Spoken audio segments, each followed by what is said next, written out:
Off first with commending the township on such a great job they did through these storms that we've had through the month of February. It's just been unbelievable as far as tree issues are concerned. I can't remember in the 30 years that I've been doing tree care how many problems that we've had, and I just want to commend the township on the great job that they did keeping our roads open. And everybody here is at a loss, I'm sure. All the residents that are with us are board members. No one was immune to this problem. It was just countywide and township-wide. So I just wanted to commend the township on the great job they did, and all the residents that are suffering right now with debris. We have a note from the township to read in regard to that at the end of our meeting. They have put together a debris removal guide for the residents that we're going to talk about at the end of our meeting. And so let's get going. We have a big agenda tonight. I think there's 10 or 11 items, so let's go ahead. We have first is for Haymarket. Also, before we get started, we have our two new committee people on the committee too. Gus Feundale. Yes, my name's Gus Feudale. I'm actually the grounds manager at Cabrini College. Been a certified arborist since 2008. Been at Cabrini since 2001.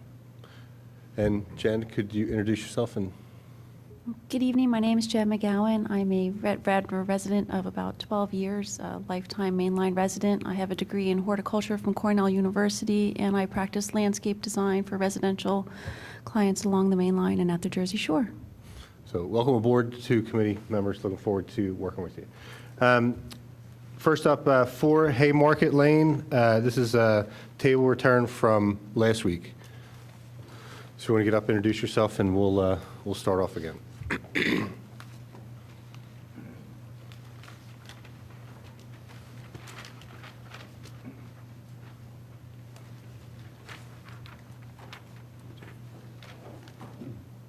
Hi, I'm Dan Clune, owner and builder of 4 Haymarket Lane.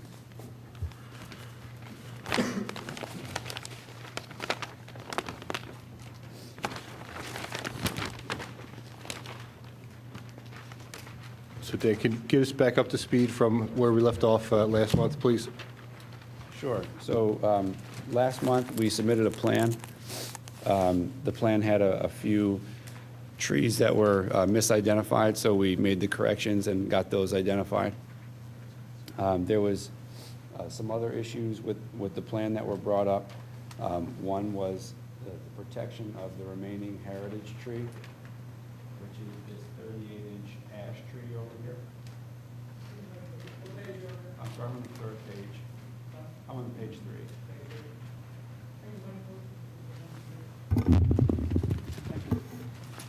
So there was a question about the protection of this 38-inch ash tree on page 3.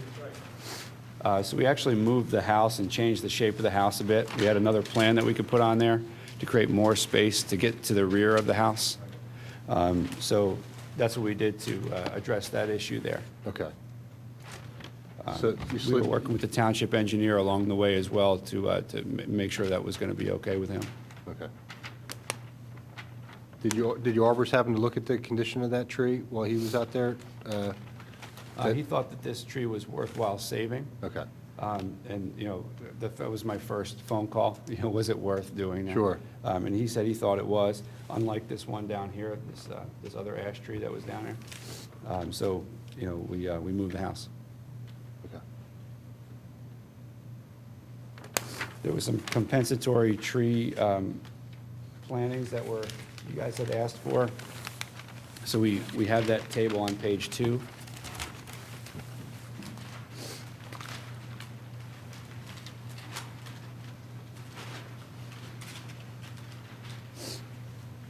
And I believe you guys have a copy of the cost breakdown, because you also had asked me for a cost breakdown of the compensatory tree plantings versus the berm work that we were going to do up here along Clyde. There's a lot of deadfall and illegal dumping activity that was going on in there. And as kind of a substitute for some of the compensatory trees, because this is very dense and on a steep slope here, we were proposing putting a planting berm along here through Clyde, and there's a couple of letters that I think you have copies of with the cost of that work and the proposal of that work to go along Clyde here, to clean that up and put the trees back in there.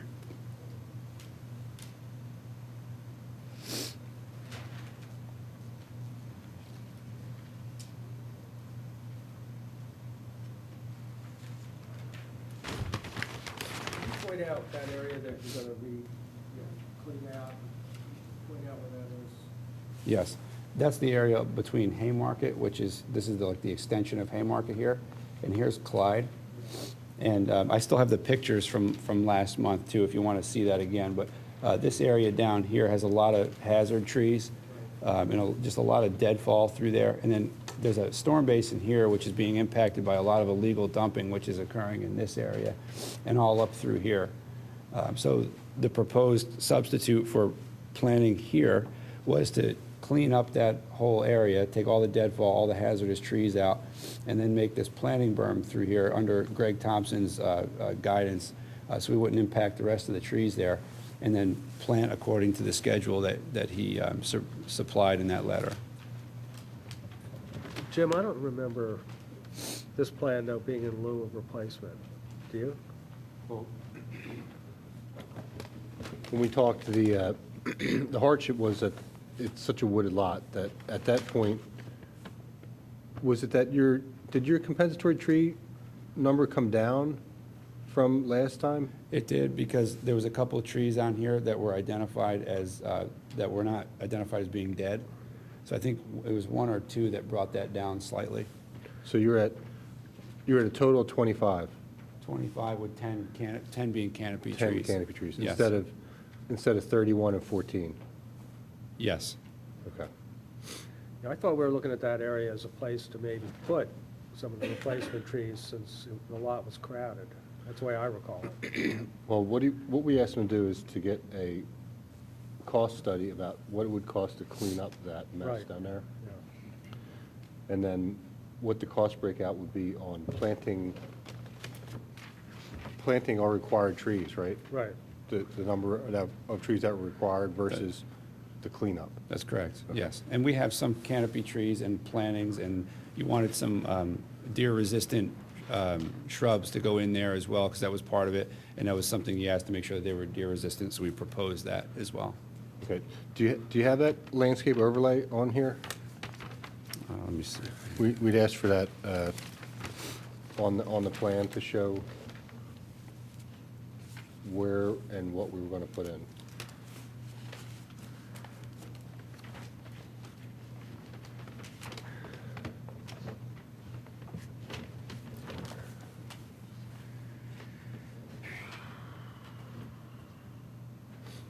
John, you didn't look at this site, right? I don't have the landscape overlay. He had done a hand sketch that I don't have with me. I guess the crux of what we had, we wanted to know what was going to go back in and where it was going to go on the site, basically. We know we wanted to give you a break if you wanted to clean that up, or a break as far as where you could put some of those trees too, because we couldn't fit them on Yeah, this that's site. But you wanted to go ahead and clean that up, and we could count some of that towards some compensatory trees, but also give you an availability to put a few trees down in that area too, if you're having a hardship trying to place them in this area. Did you get some documentation from the HOA at all as far as working in do. that area? I have that here. Okay.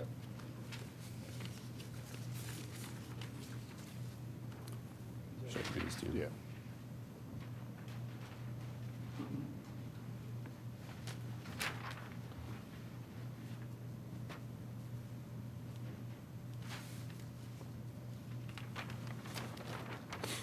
Okay, so they've given you permission to remove the dead and hazardous material as well as dump material, also allowing create the installation of proposed planting berm and plantings along that berm.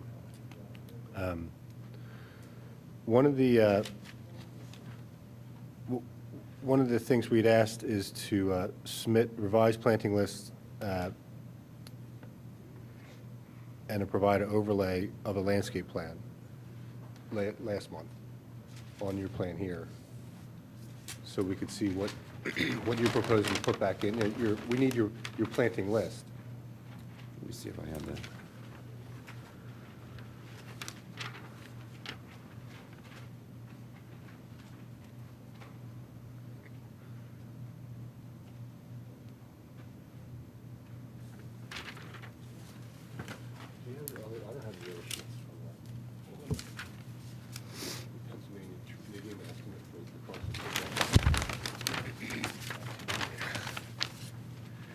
Yeah, I've got.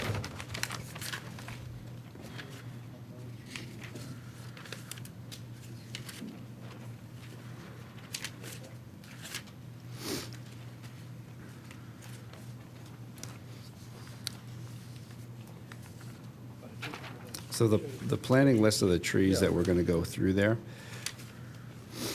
was, I don't have them listed on the plan, but he had proposed these 3 plantings as well as the canopy trees being the Norway spruces to come through there. I just don't have them listed on the plan. Okay. So we'd asked for 2 things. We'd asked for a cost for clearing out the berm, clearing, Pruning, says. right. So he's at, to clean the place up, he's at 3,800, right? Plus the 650, it looks like. Okay, You look on the back of that sheet, right. he's got the combined labor and material there. So for your contribution to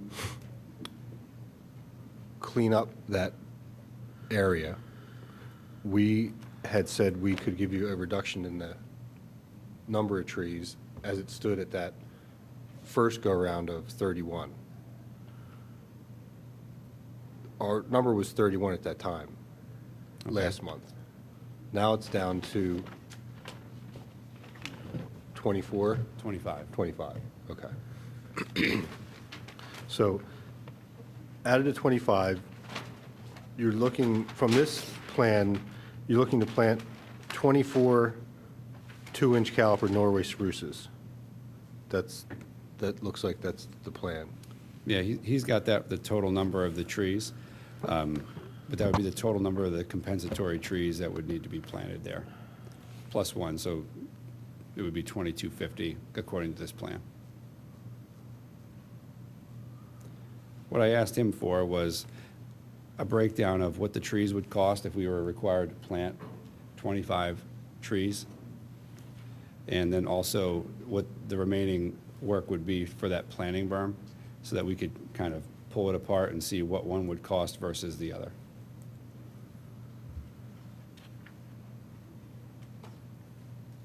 Okay.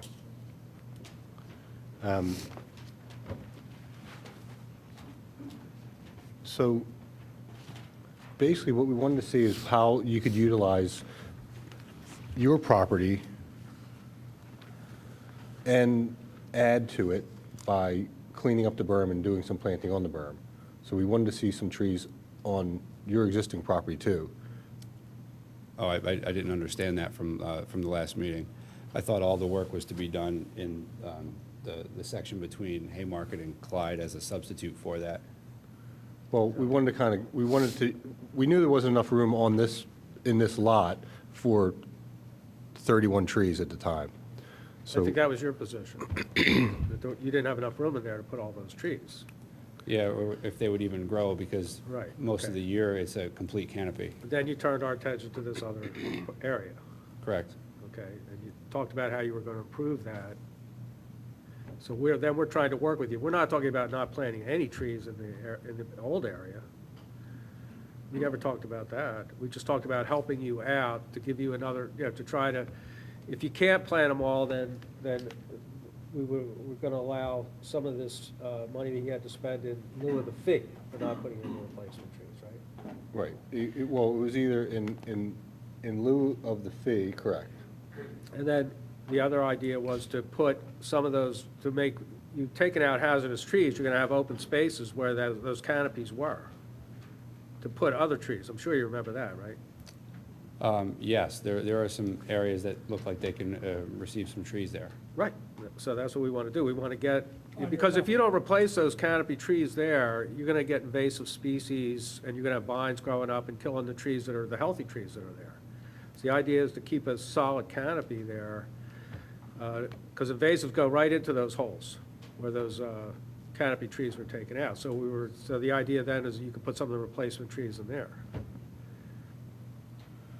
I guess Okay, it's a little different than from what I remember from last month, but I remember very Understood. clearly on that, but It's it a- does get confusing. it's a very dense area, the whole area down through there. So, it's. But you're taking out big canopy trees out of there. There's a hole there. That's what we were telling you. Wherever you take out a big canopy tree, there's gonna be a space in there that has light. So it's not dense there, where you remove that canopy tree.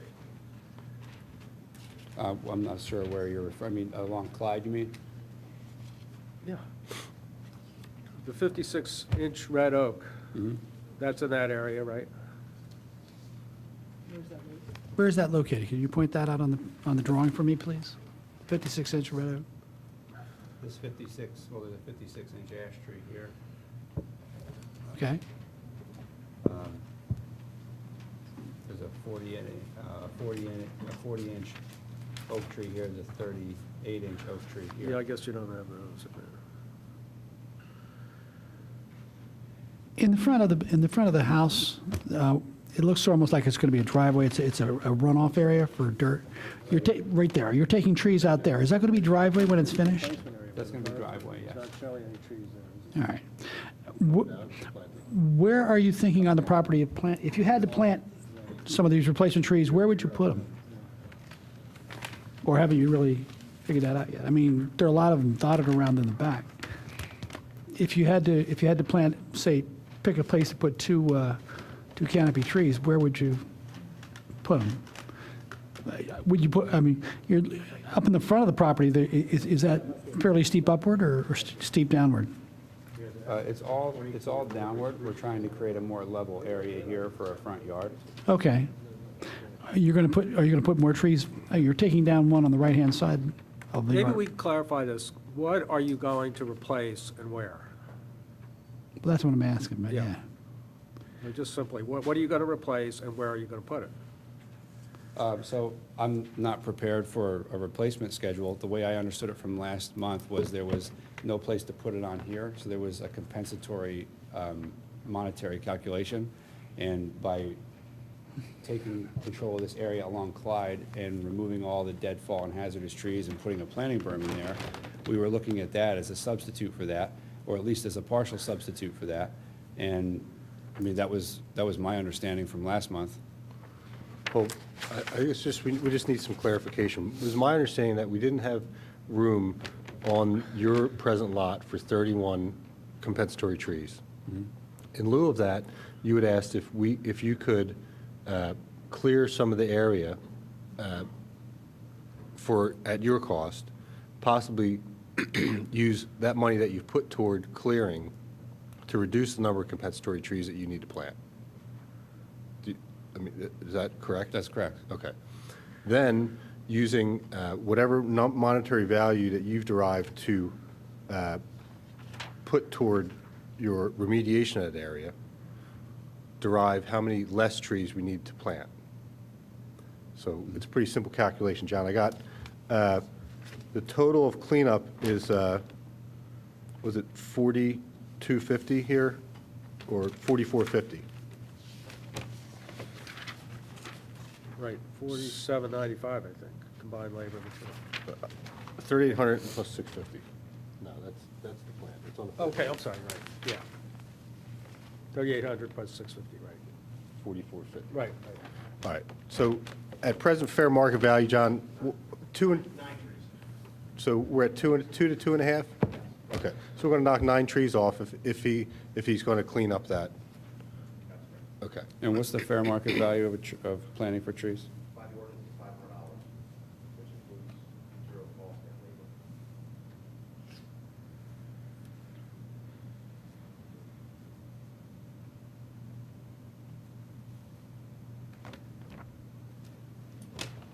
So we have nine less trees from your compensatory, brings it down to 16. So what I'd like to see you do is come back with a landscape plan, or if we can give engineering your landscape plan, that will give us 16 trees. I'd like to see at least 10 of them being canopy trees if we can, because we're taking a lot of canopy down here. If we can mix them up in the front of your property, or put a few down this lot. See, these evergreen trees that he's going to put in, they're not canopy trees. They're evergreen trees. You know, we need a mature tree that has leaves that's going to be a mature shade tree. So that's what we're asking for. So they're all in our guideline. You know, we have a full planting list that you can pick from. So in lieu of you cleaning up that area, we're going to reduce your compensatory trees by 9. We don't want to see them all in this, down in here. We want to see some, we can put some on the front of this property. I mean, there's enough room now and light that you could put, you know, 5 canopy trees in the front of this or wherever. I think there's plenty of room that you could find somewhere to put back some canopy back in the front of that house. Would it be okay to put them along the property line? This is really the only yard that this lot would have here. You plan to just have green grass in the front, is that correct? Yes. Okay. I mean, it'd be nice to see you put something in the front. Do you plan to put any trees in the front? I didn't plan on putting any trees in the front of the lot here because it's really the only yard that they have, and it's surrounded by trees. So I figured, you know, if I can give them some sort of yard here, that was the intent. Were you looking to create privacy through the berm planting up front originally? Yes. Yeah, it was to clean up what is there. Some of them are about to fall on Clyde Avenue, and also create some privacy from Clyde.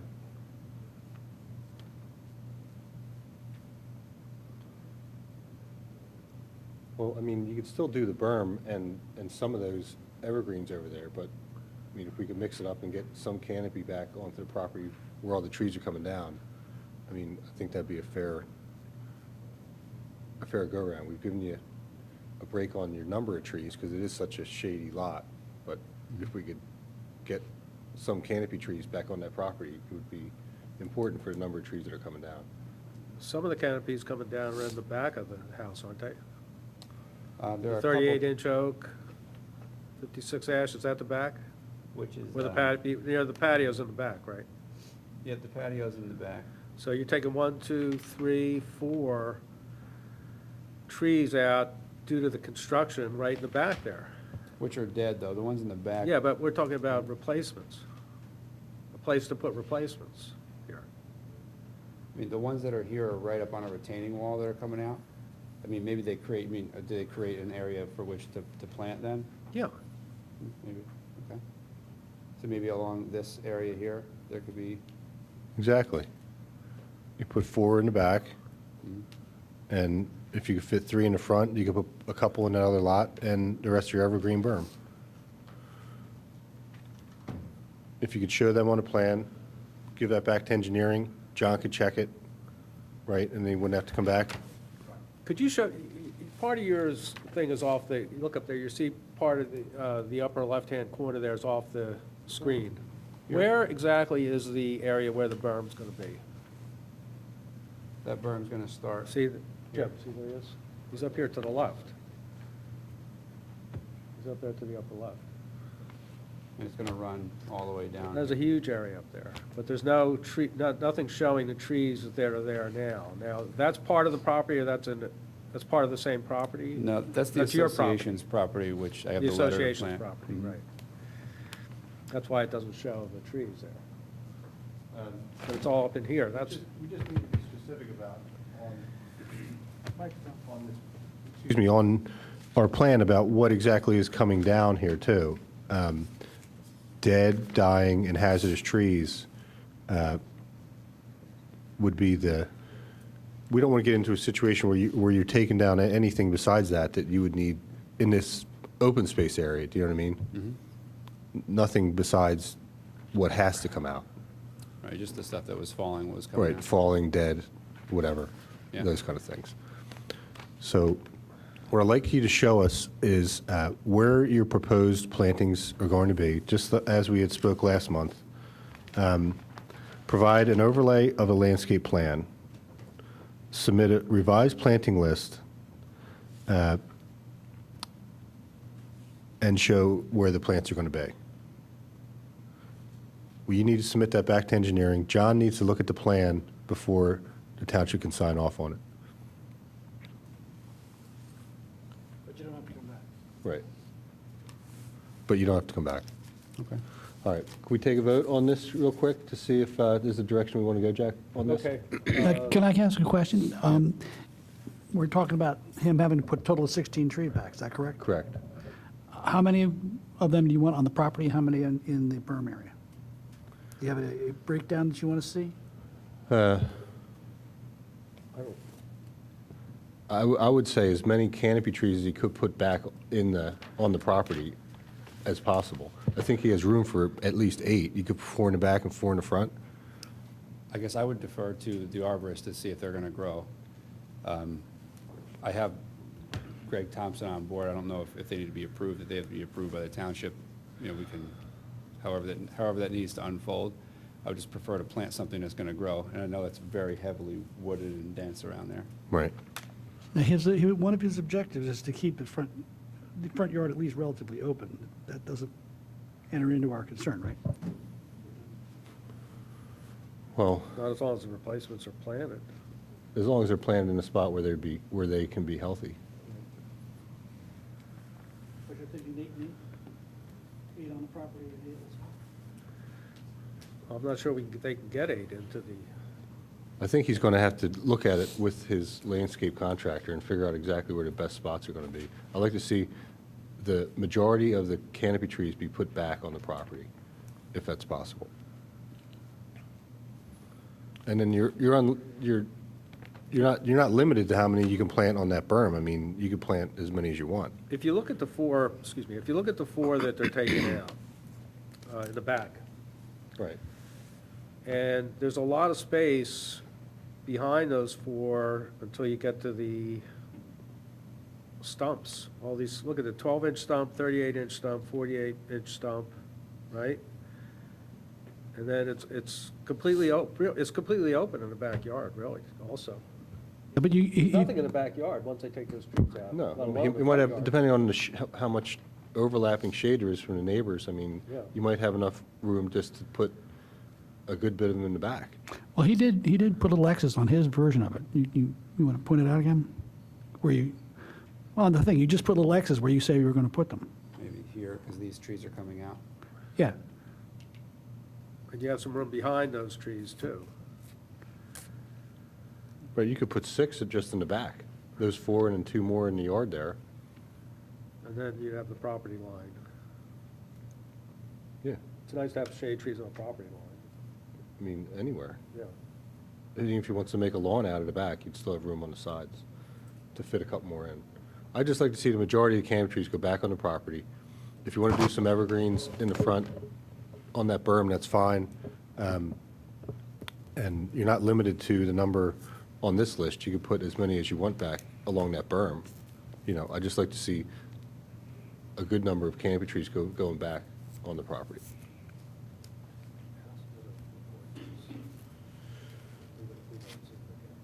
He has to submit his landscape plan to the engineering.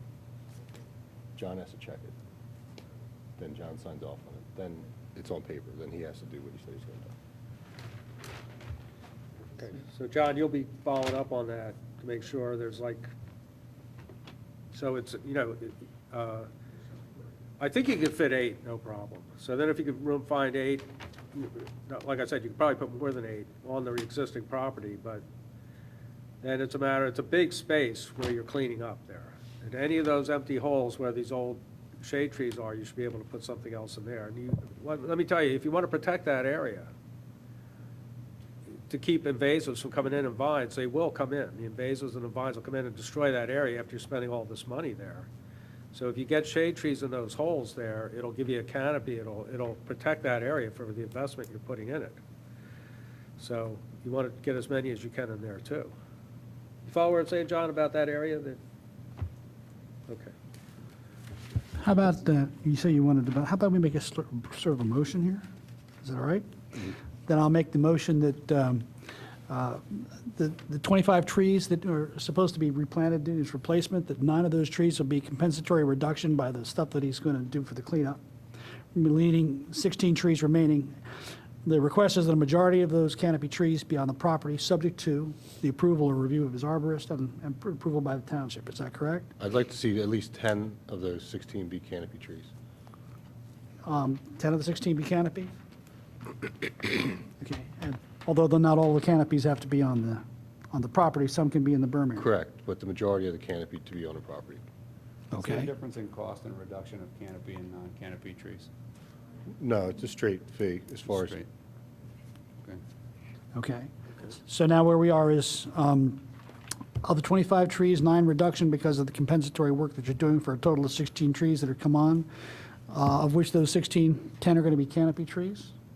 And we're going to plant a majority, hopefully, of those canopy trees on your property, subject to, you know, your arborist saying that you can do it effectively. Is that correct? And subject to the approval by township arborist. Is that correct? correct. Okay, I made a motion. Second? Second. All in favor? Aye. Aye. Opposed? It's passed with John's approval. Are you now clear? Is there any question in your mind that you got to do? I hope not. Thanks, John. Thank you.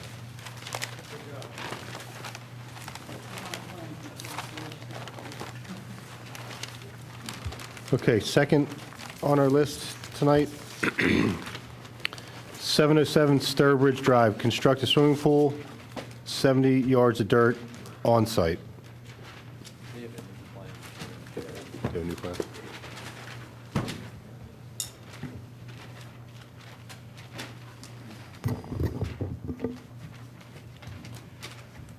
Good evening. My name is Mike Shiroki. I work at Armand Pools. I'll be representing the plan. I actually have a revised plan for all of you. I talked to Matt, the township engineer, and he asked me to make some revisions initially. So I have that here, so you can discard the other.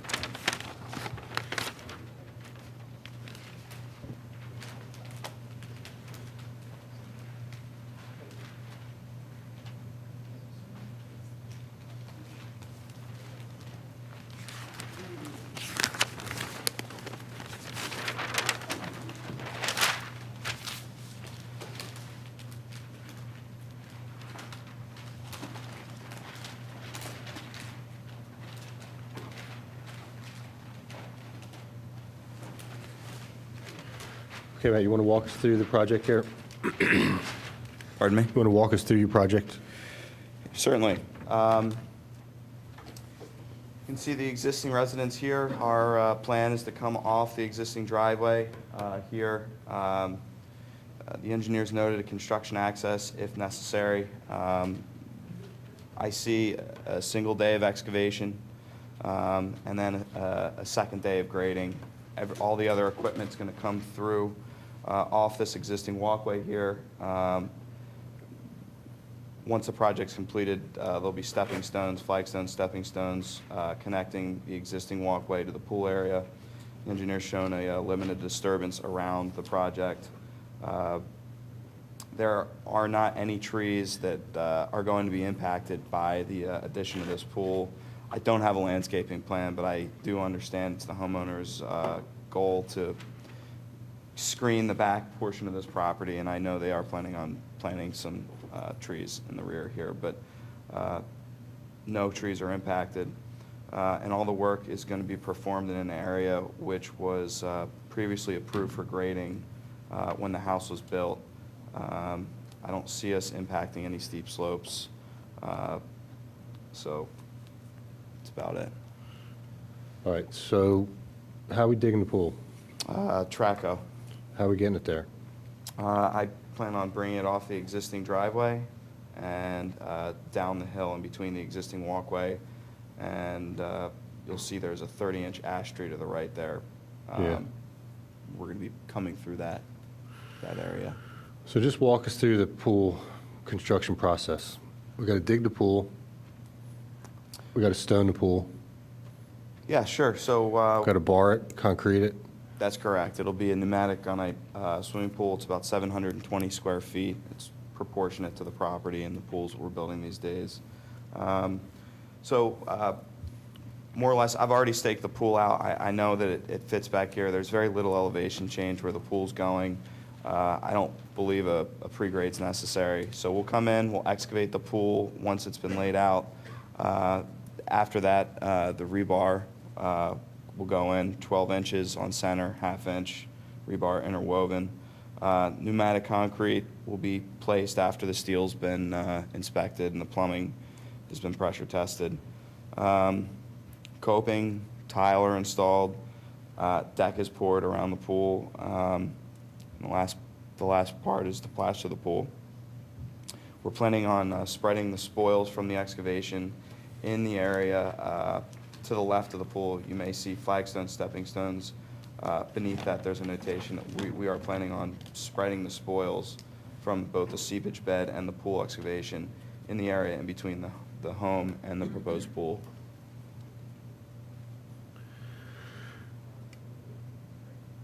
So you got to get some equipment back there.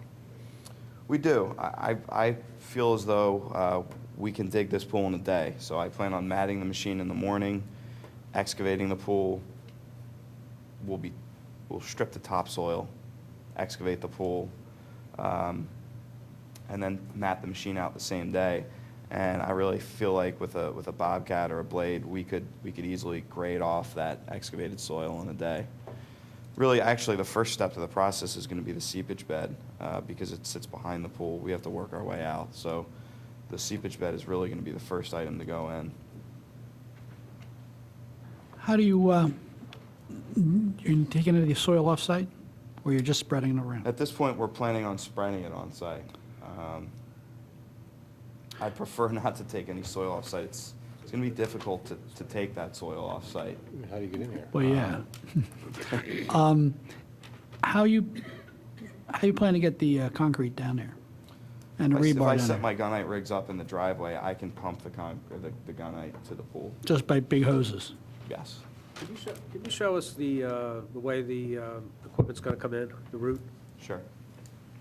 We're coming off the driveway. We're gonna I think be- your shadow, your head's in the way, sorry. We're going to be coming through this area. I know it's Yeah. not focused, but directly off the driveway. We may need to remove the existing walkway and replace it in order to get our equipment down there.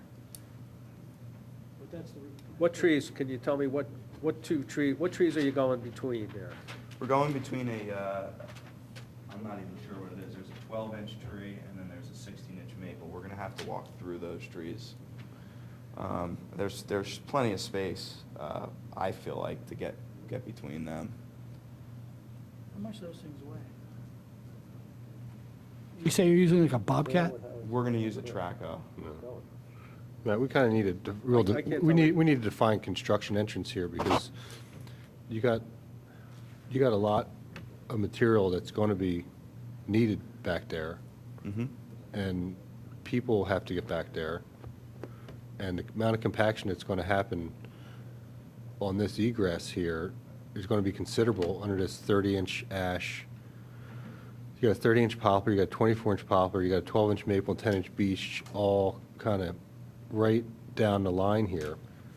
And I'm not seeing any tree protection fence here for a limited disturbance just as far as our construction entrance would be to get back there. Something's kind of got to give, you know. We're trying to save, we got a 36-inch maple, we got a great big poplar back here. So it's all a little worrisome as far as how we need a defined, So we need a defined way to get there. And splitting the difference when you get to the pool between that maple and poplar is going to be a little bit of a worry too. Because we're going to be impacted on the east side where that, your water retention's going in. Right. we're going to be into the root zone some there too. You know, the ordinance requires to show where, any place where there could be compaction or, you know, the machinery's going through, tree protection fence be actually shown on the plan. You know, So we don't even know, we can't even tell where you're going through here yet, let alone where the tree to be able to see where the tree protection should be. So you're gonna, If I were to just go ahead and eliminate all the trees between my existing driveway and the pool, I think I'd still be within the ordinance to do so and not have to plant compensatory trees. well, you can't, I mean, you can take 5 trees down. So if I were to eliminate the 30-inch ash, the 24-inch poplar, the Well, 12-inch. the 30-inch ash would be a heritage tree, so Okay. that triggers everything. So, So what I need to show you on the plan is a way to access the pool area with equipment such that we could protect the heritage tree. Any tree And then. more clearly define where the equipment's going to be accessing the site. right, I mean, if you unless want, you're telling us you're gonna remove the trees, you have to show protection It's for not all my, the trees. it's not my plan to remove them. Yeah. I'd prefer to keep them. if you want to take down 5 trees, I mean, to get better access to your project, that's up to you. I mean, that's fine. But we need to see how you're going to navigate between the poplar and the maple to get to the pool. Do you know what I mean? There has to be some defined area, and then we need to have tree protection around the trees that you're going to be impacting possibly. Okay. So, If I were to make those changes and submit, would that be possible if I had the engineer revise the plan and then resubmit to engineering? well, that's going to be one issue here. Okay. Our second issue is where are our grade lines changing on this spillover from where you're going to be grading this excess from the pool? Because we're into a 36-inch maple hard already. And I'm not seeing grade line changes there where you're proposing to grade out.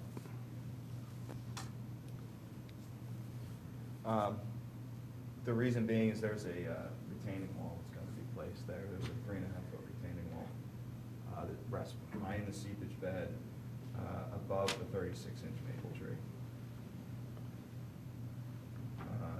There's a lot on there. It's difficult to read, but you could locate that. It's denoted. 3.5-foot high retaining to the wall, left of the- is that to the left of noted the there? spot. Very good. Is that the broken line there, is that the retaining That's wall? the solid line. I'm sorry, I'm in the way again. The tip of my pen kind of showing the beginning of that retaining wall. And it's Oh, a that's horseshoe solid that line? runs Okay. around the pool. It's That kind- area does get relatively steep as we descend down that hill. We want to stay out of there. They have an existing swing set, and it's actually relatively flat all the way up to behind that swing set. Imagine the swing set needs to be on a flat area. Our goal is to really not disturb those grades down there. So, I see existing. I mean, the seepage bed needs to be in a flat spot, but it's in between a relatively large contour. so you're proposing a retaining wall, or you're proposing to build a new retaining wall? We are proposing to construct the retaining wall, yeah. Okay, And so. the idea is actually to help funnel the water into the surface drains, but it's going to help us avoid grade changes below the pool there. So, you know, we're talking a full retaining wall with a footer and everything. Well, I had discussed a boulder retaining wall with the homeowner. Because of the free-form shape of the pool, they kind of preferred a more natural style wall. It's not going to be seen from any of the neighbors, so it's kind of useless to invest the equity there. So what scale are we on here? We are in 20 scale. So approximately how far from the 36-inch maple trunk is the proposed wall?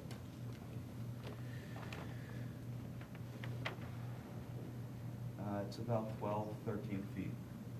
Okay. So you're going to be into the root zone of that maple pretty good. Is there gonna be like a footer for the wall, or is it gonna be, Well, If you it was a gotta- boulder retaining wall, there wouldn't be a footer, no. well, you have to cut them in. We would cut them in, but there wouldn't be like a concrete footer like there Right. would be for a masonry wall. and are there any trees, are there any trees in the area where the pool is proposed there? That's open That's a completely flat area. It's With really nothing the in only it? flat area on the property. with nothing in it? No trees in There's it? nothing but grass there now. Okay. It's a beautiful lawn. Okay. You know, the other thing that I could propose would be to relocate the seepage bed to the area, beneath the area where the flagstone stepping stones are denoted, only because I don't really feel like building it back there. And that would also help avoid intercepting the maple roots if we were to do that. It says there's a, where the sediment trap, is a sediment trap? Where are you? Yes. Okay, there's a pine there, Well, there's a pine right next to it, and there's a, pine right in it. yeah, there's a pine right next to it. So you're taking that, you have to be taking that pine out there, right? It's right there. Pine will be on the south side of that, of your. Right above the sediment trap, To the right? right above the Here? sediment trap, it says pine, and there's a tree symbol there. Do I have my pen on the tree you're referring to? Yes. Yeah, Okay. I mean, that's to the right of the seepage bed. That's not in the seepage bed area. no, it's right where it says sediment trap, right? Go directly up, it says pine. Retaining wall, yard drain, existing swing set, clean out, retaining wall. Yeah, you had your pen on it. Is Right, that- that's not in the seepage bed area. No, it's right, it's adjacent to it. It's to the right of it. and Right. What size pine is that, does it say? It's not noted. Yeah, I think it is, but I think the line's over. There's several, like, It's something for It there, says 14-inch pine. yeah. It's right under your, that note of that okay, I see FF18. sediment trap rim, it's above that. I Yeah. don't see the notation, but I can certainly have that noted on the plan. if you So like. that would definitely have. I don't see us impacting that. Well, the impact's going to be that when you dig this, pit, you're going to encounter half of the roots of the pine tree because you're going to be so close to it. You're going to be like 4 feet away from a 14-inch pine, 5 feet away. Yep, about 4 or 5 feet. You're going to probably kill the tree. So if it's got to go there, that tree's probably going to be compromised enough that it's going to die. So if you can rework this, you can put the seepage bed up top here. Is that a possibility? I'd prefer to locate it there. It just happens to be where the engineer is located. The homeowner would prefer to keep the area between the house and the pool flat and free of, yard drains and obstructions. But as the builder, I would be inclined to prefer to locate it in that area. Just ease of access, and it's also a flat area. We can still sequester plenty of water coming down the hill. And it would immediately alleviate the impact of that pine as well as that 36-inch maple that you pointed out.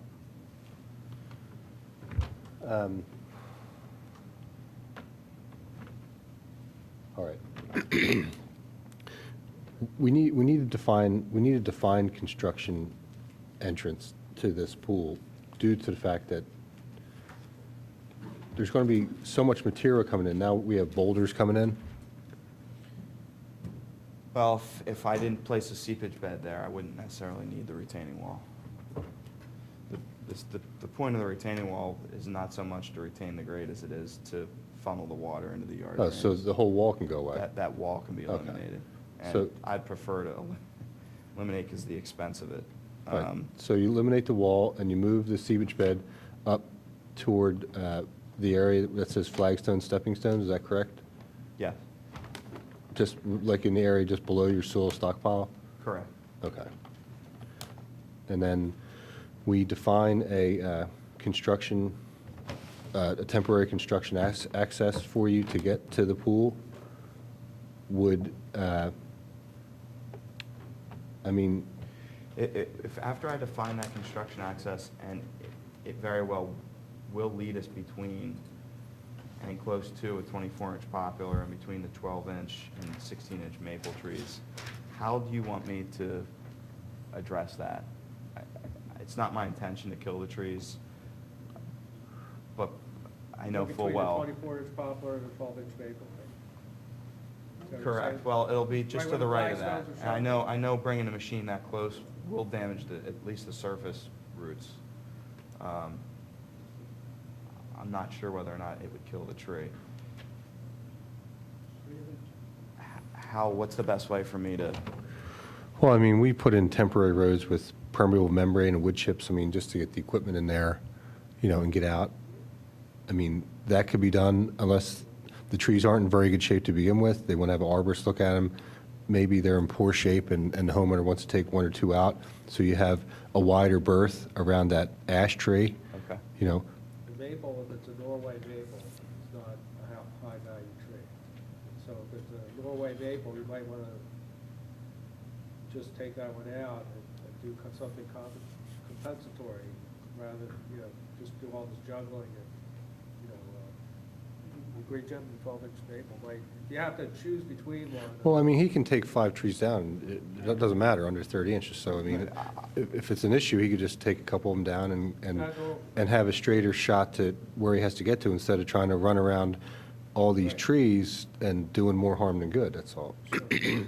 But we kind of need to see, we just don't want everybody driving everywhere. I mean, if we have a kind of a set area where you can come in and have our construction, have our tree protection fence around the 2 big trees by the pool, the 36-inch maple, the 60-inch poplar, you know, you could just have a construction fence outlay of how you want everyone to get to the pool, basically. I have a question for you, Jim. If we, suppose his construction route is along where the flagstone Some kind of tree. is?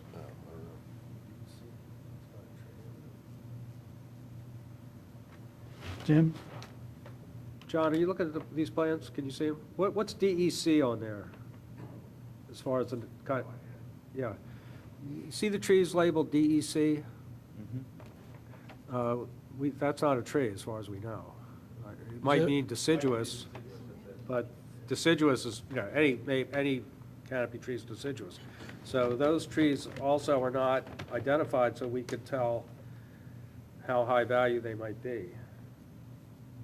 well, the 12-inch deciduous tree and the 16-inch maple that are directly behind the residence, I can tell you, are not in good shape. And they're going to be blocking the homeowner's view of the pool. So I think that if I were to revise this plan, I'd probably show those trees being removed. Or at least one? If I have the opportunity to talk to a landscaper, I can show the trees that we're going to be planting for your reference. But if I eliminate those 2 trees, I don't, you know, I can relocate the stormwater, I'll define the construction access, I'll show the tree the tree protection, and we, you know, as far as I understand. All right, how about our grading here? Our grade, we're not showing any change in grade lines.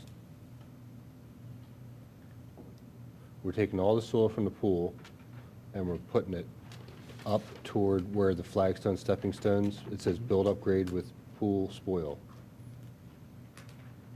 Yeah, the engineer hasn't showed any revised contours there.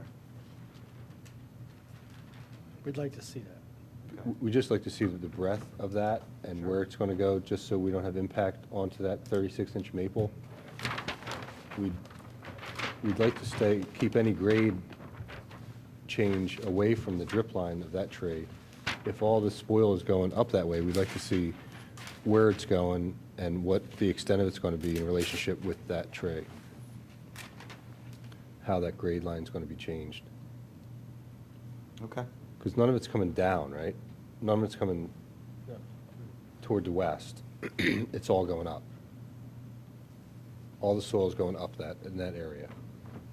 Soil's going to be cast in this area. You know, my intention is not to get into the drip line of that tree. That's getting way further down into that valley than I'd like to be. My goal is to really spread that soil in this area. But I'm happy to show the revised contours. It's easy enough to show on the plan. How many yards of soil are you moving? Or are you going to be, how many? So it's like 4 triaxles, right? It's more than 4 triaxles.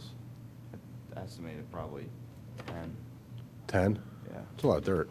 Yeah, it is.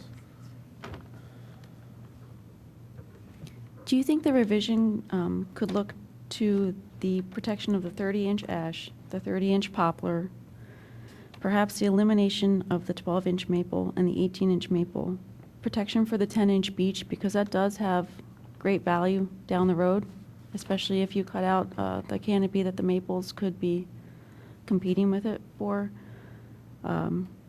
Perhaps giving the residents the sight line from the pool, from residents to the pool, of eliminating the 16-inch maple and just the best possible protection practices for the 36-inch maple and the 60-inch poplar, and giving them direct access so they can move that large equipment through.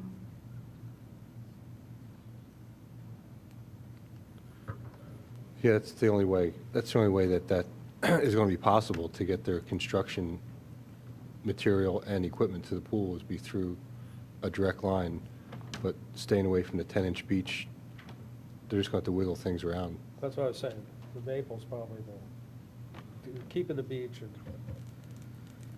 you have to take I mean, one that out, the beach, maple. this is the beach you're referring to? Yeah, It's so far away from where I intend on being. I'd be happy to show the tree protection, install the tree protection, but I'm not going to be anywhere near down that hill. It's just not a good situation in the spring to be running around a hill like that. So I'd prefer to be up, right. far away from there. So Well, why don't you show us how you would go then? You're going to go up between the existing wall and the poplar tree then? I'm going to be below the poplar tree, in between the 24-inch poplar, the 12-inch maple. I'm essentially taking the root of the stepping stones. Where the flagstones are. It's right? the most Same route as flat flagstones. direct Same, route. I got So you. he'd go right up between the poplar and the maple. And I suppose in order to protect that 30-inch ash at the end of the driveway, we're going to need to remove the existing walkway. And I can show the construction access coming off there in this location, and then continuing along the route of the stepping stones. Okay, and Is it your intention to take out that 24-inch poplar there? Or is that going to die? I'd like to keep it. Okay. The homeowner would like to keep it. Now, if he runs a lot of that equipment over there, is that going to kill it? well, it's the poplars, If they take the maple out, there should be enough room. right. The problem or the point is that the more soil, if I can keep the soil on site, it reduces the number of trips to and from the backyard. And it's going to give all these trees the best opportunity Right. to live. So by keeping the soil in the backyard and spreading it back there, I can assure you almost that those trees are going to survive, because it's just limiting the amount of disturbance. Everything else outside the excavation and the spreading the soils is going to be carried in or pumped in. Okay. Even the concrete for the pool is being pumped from the street. Oh, is it? Okay. Yeah, we've got a pump truck. so- One thing about that amount of soil I'm concerned about. I know you say there's a big open space for that. It's very important you don't bring that towards the flare of those trees. As you know, I know it does say on this that no more than 5 inches. That's a concern. Like Jim was saying, it's a lot of dirt, it's a Yeah, lot it of is. soil. It is. Was there any consideration taking some of that or all of it off, I guess, for cost? Well, cost being one of them, but the sheer hassle of getting it Right. up to the driveways, it's going to be very difficult, and we'd need a machine with a large bucket and it would take days. I Right. mean, 30 trips up and down. Every tree along that way is going to get killed. Which would have its own damage. I mean, I've Be laid more the pool damage. out. I've been working in this business my whole life. Armand's my grandfather, so I've seen the site. I have an intuitive sense of how much soil we're going to generate. And I feel as though we're going to be able to keep it on site. If not, I'll be paying to take it off. So, All right. my understanding is I should define the construction access, show the tree protection, the revised contours, and tree protection. And you're going to move that, your water retention up to the east side Yes, toward where your soil stockpile will be? correct. Okay.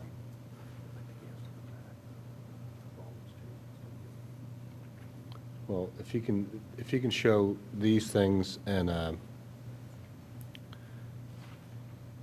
to engineering with his grade changes and moving that box, then he wouldn't have to come back.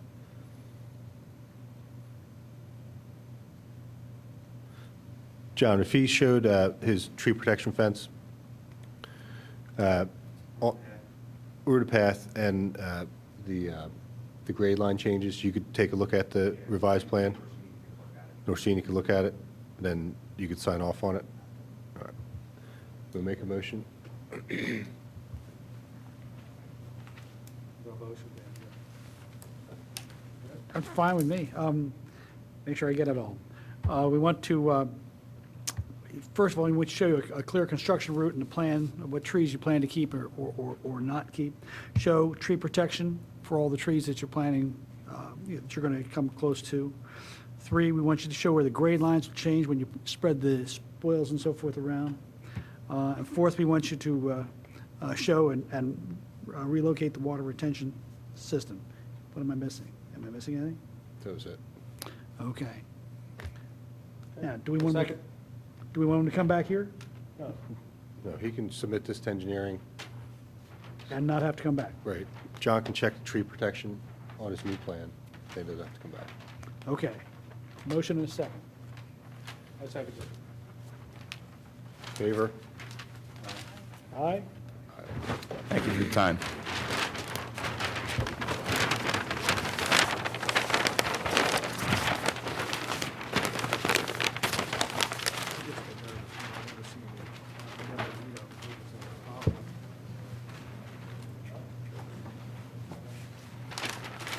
Third up is 1514 County Line Road. No trees, construction of additional walkway, 140 yards of dirt, off-site.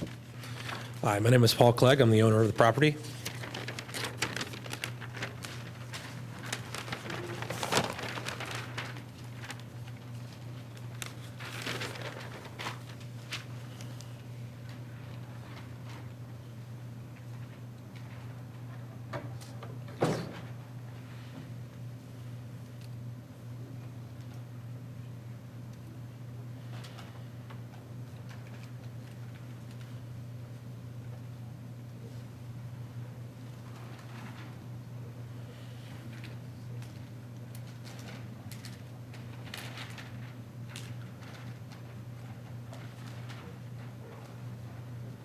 Okay, good evening. If you want to walk us through the proposal here? Sure. So we've got a reconstruction of the, or a remediation of the existing stoop here, and in addition, construction of a retaining wall along this left-hand side of the property, and some regrading with a swale here and here with the soil to be removed from the site.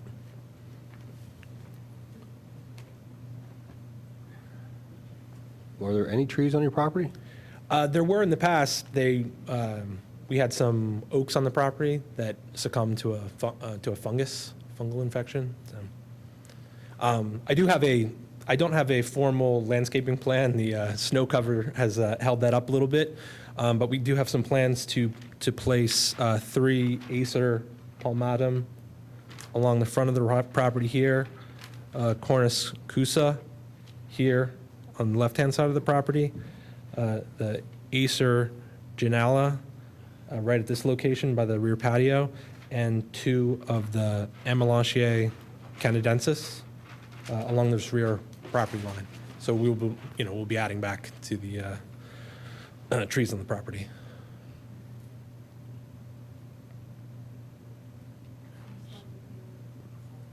Oh, sure.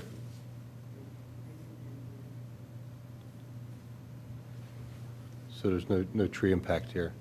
No. Are there any trees on your neighbor's side? No, so the neighbor's driveway is right at our property line. Okay. So there are no trees in jeopardy back here. Again, the construction entrance is here at the driveway, and through here, there are no trees impacted on any of the surrounding properties. So, that's it. The house is existing and all, right? All you're doing is, you're not changing anything on the house, just the No, sidewalk? this location right here, this is an addition. Oh, in addition, okay.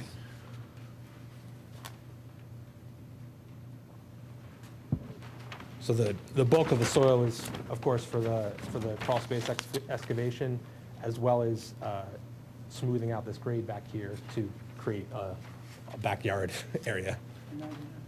Yes. All right, any objections here? Pretty straightforward. All right, all in favor? Aye. Thank you for your time.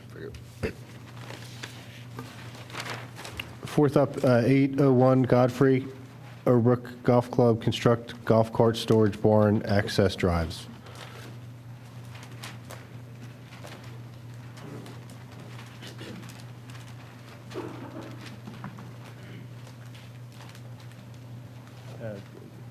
Good evening. I'm Fred Fromhold. I'm an attorney, represent Overbrook Golf Club.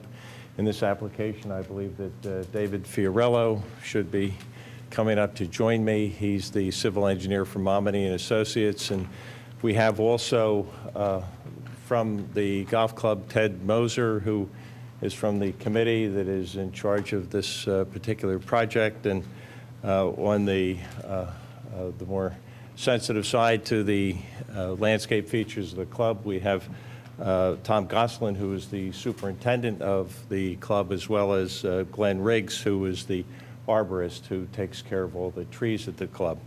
And Dave is going to explain to you this project, but in a nutshell, the golf club has gas carts currently, and their intention is to replace those carts with electric carts, and to do so, they need a building within which to house those carts, and they plan on doing so in the same location where the gas carts are now located, which is near the pro shop and the area where the golfers get their bags and put the bags onto the golf carts.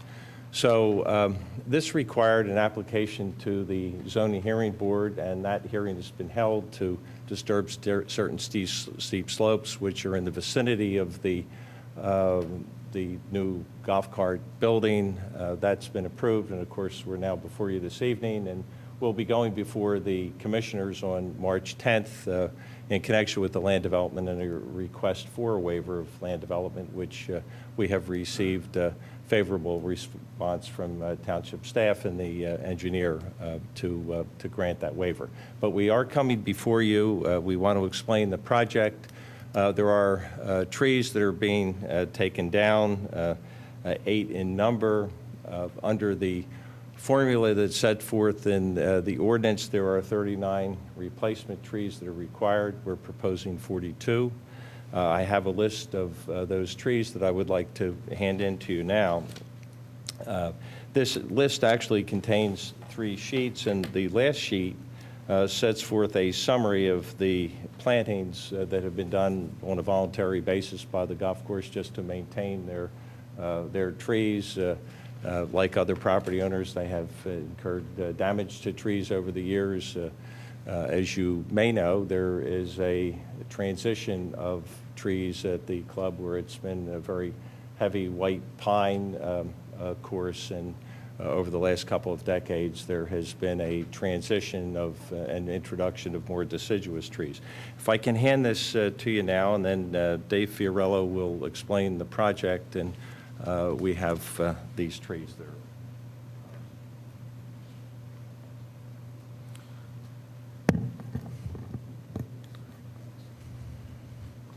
I think you're all familiar with the Overbrook Golf Club. The plan I have in front of you, or on the screen here, is an overall plan of the 131 acres that comprise the golf club. Located next to the clubhouse, I show a circle showing the area of work, and that circle is the area of the existing golf cart storage area.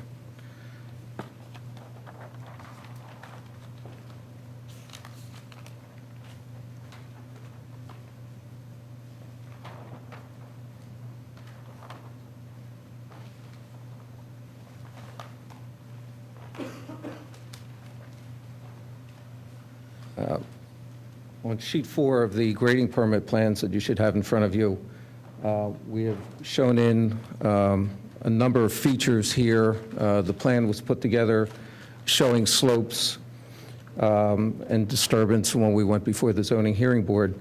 As a little bit of history, back in 2004, the club received a grading permit to install a asphalt parking area for the storage of the existing golf carts. That is shown here.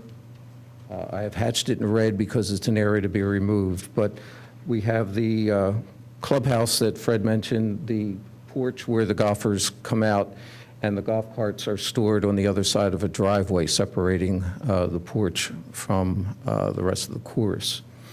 What we're proposing here, as Fred mentioned, is to remove that area of pavement and to construct a building to enclose the new electric golf carts. I have shown that on sheet 5. There is a doorway on either side of the building for the golf carts, one for entry of the building and one for exit of the building to bring the golf carts back up for use by the players. As you can see on the plan, we're showing, this one is not being removed, that shouldn't be X'd out. We're showing the removal of 8 trees, and a number of them are, we have a listing on here of which, of the number of trees. There's one 8-inch holly, there's a 23-inch ash, a 27-inch ash, a 36-inch ash, 24 ash, and two 24 and 2 30s. They're coming out. There's going to be some grading in there to facilitate the construction of the improvements. We've noted that 31 replacement trees are required, 16 being large canopy trees. They will be planted elsewhere on the golf course. On our sheet 6, we have our sediment and erosion control plan showing our tree protection, our silt fence, and our endeavor to preserve the trees that are out there when we're doing the construction work.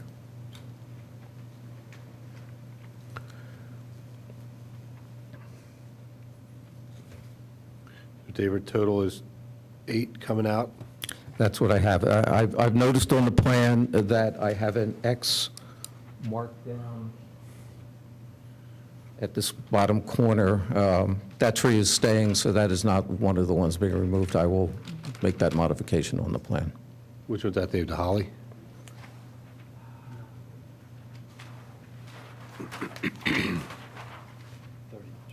That's shown as a 30-inch ash. 30-inch ash.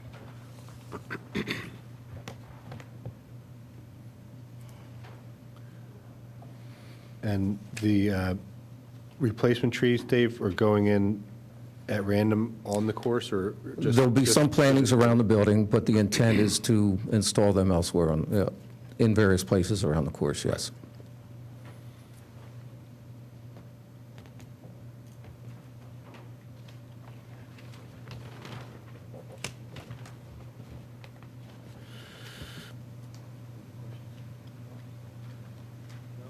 This listing he gave here is 26 on the first page and 16 on the second page. I think 39 are required, and the proposal is to install 42 trees. Oh, okay. Yeah. Thank you.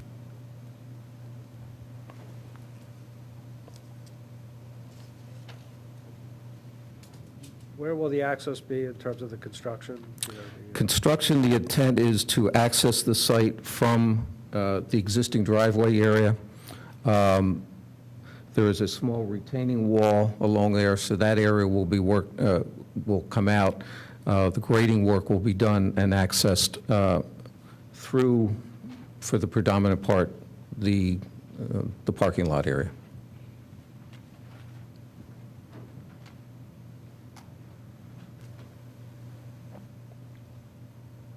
We have, on the replacement formula is 26 large canopy and 13 small canopy. And how many large canopy, I didn't see, have you proposed here, Dave? I think we have, the list that Fred handed out showed the trees that are coming out, the trees that are putting in. So I see listed here under the large canopy, there are 26, and under the small canopy, there are 16. John, can you check the large canopy number there? 14?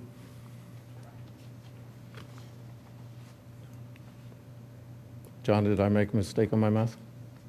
No, you know, the Acer, the Sweet Gum, and the Red Maple, we've got Purple Glory and Red Sunset are considered large shade trees. Okay. Did you get that, David? No, I didn't, John, I'm sorry. Yep. The Sugar Maple, the Sweet Gum, the Red Maple, the October Glory, and the Red Sunset are the only ones that are considered shade trees. Okay. Yep. How about the Zelkova is on there too, John? Yeah, that's not considered a shade That's tree. not considered a canopy? So you're saying we have the 16 required, but the others are the smaller canopy trees? That's correct. Yep. You need an additional 2. I need- Yeah. Change 2 trees. That's all you need to do. John, Okay. what's the problem with the Zelkova Serrano? Why It's does just that- it's a smaller canopy tree. Too small? Yeah. Just add another couple green mountains and you'll be fine. Add 2 more.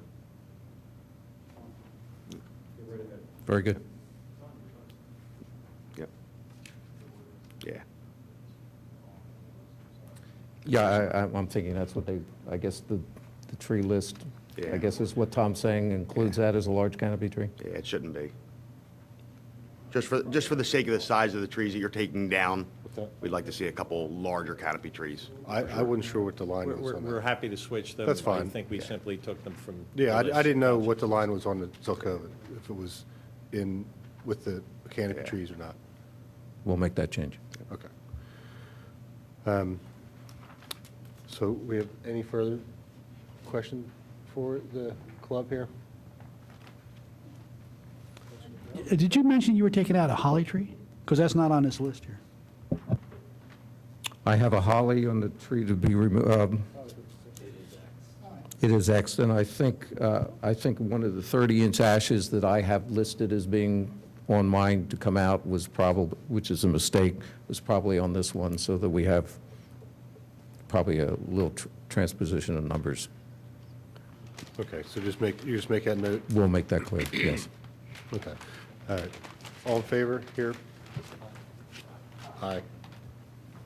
Thank you. Good. Very much.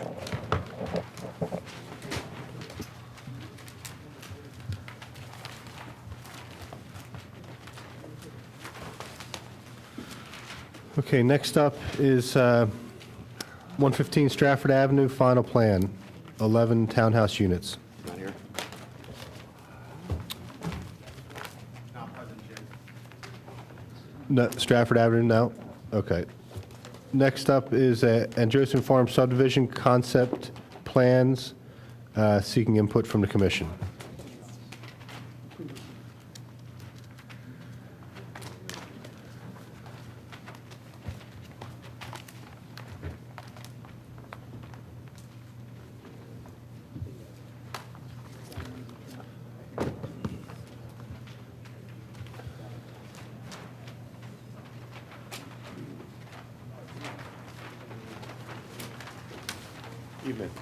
Hi.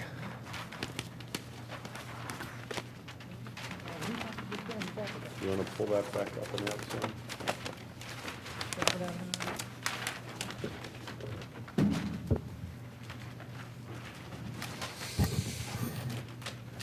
I'm John Snyder, representing the applicant here, ES3LP. This is the Ardrossan Farm on Newtown Road and Darby Paoli Road. It just received a conditional use for a density modification plan. The plan in front of you shows 71 lots, actually 70 housing lots, 11 of which have existing buildings or dwellings on them. And what we are here to discuss, we're in the process of preparing the preliminary and final subdivision plans, and the concept of the property, which is a very unusual property with large vistas and open fields, with the units that are here placed strategically to maintain those vistas and so forth. Our concept of how we would like to see the planning of this property taken care of. I'll start by explaining what you have in front of you and what you see up on the board is a woodland data plan. The dark areas are treed areas. There's about 57 acres of treed area of the property, less than 3% of which is going to be disturbed in this entire project. You can see from the plan up there that those are in the area here of this driveway. There is a little bit of disturbance by the lots right here, and there was one other place where there's a little bit of disturbance. Oh, Last page, yeah. right on in that area. Other than that, we've kind of moved the units around to try as best we can preserve both the trees and the vistas.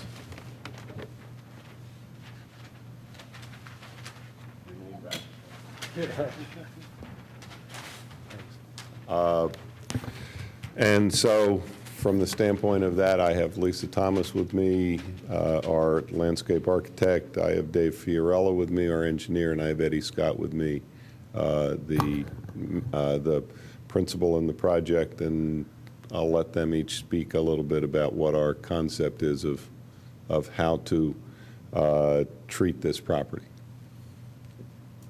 You want to go first? Good evening. My name is Lisa Thomas. I'm with Glack and Thomas Panzak, and I'm the project landscape architect. So this is, as John said, just an introductory plan for you to take a look at as we're starting to work through this process. And there is a minimal amount of impact if you look at it in an overall view. We wanted to get some feedback about the surveying and how much surveying you want of the detailed trees. I'm assuming it would be just the areas that would be impacted by the construction. Is that correct? That would be correct. Okay, great. Thanks. That's very helpful because we don't want to be serving the entire woodland area. There are areas where we're planning on, if you look at the yellow line going around the outer edge of the property, those are the buffer areas that are required as part of this property. And as you can tell, most of it contains existing vegetation. So what we're planning on doing is infilling the buffer area with additional vegetation and using the plant material that would come from potentially, after we do the calculations, the shade tree removal to kind of plug some holes in the buffers. We're also talking about street tree concepts because of the uniqueness of the property.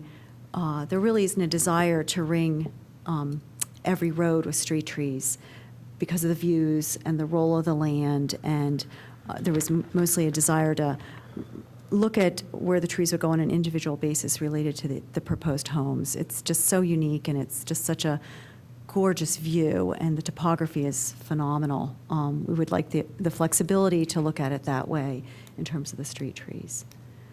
There's also another required buffer along, it's the kind of the yellow-green area, right in that area, between the land the townships will be owning and the development, and there's some landscaping that will be required in that area, and we'll be, again, looking at how the shade tree replacements work and wanting to place those trees in that area, and that would consist of some deciduous trees and evergreen trees. Is there any questions about the project or about any thoughts about what you're thinking about in terms of landscaping? Lisa, if you don't mind, if I may add, the concept here, we had sought conditional use approval. As part of that, we're requesting a number of waivers from the Township subdivision ordinance in order to reduce the width of roadways, to eliminate curbing, to provide a less impactive development of the site rather than a conventional cookie-cutter subdivision. We actually got conditional use approval to go with smaller lots, the less number of lots that would have been allowed under the conditional use had we gone for the zoning. So the intent here is to minimize the disturbance as much as possible to the site. You can see that we've concentrated the development certain in the open areas. We're respecting the stream corridors. We've created, there's a certain amount of open space required by the township as part of the density modification process. So there are areas of open space that will be dedicated. Other areas are being looked as non-developed, non-building areas. So as John said, there's 70 some odd lots here, and again, the intent is to have them clustered in certain areas, and again, avoiding a lot of disturbance to the site.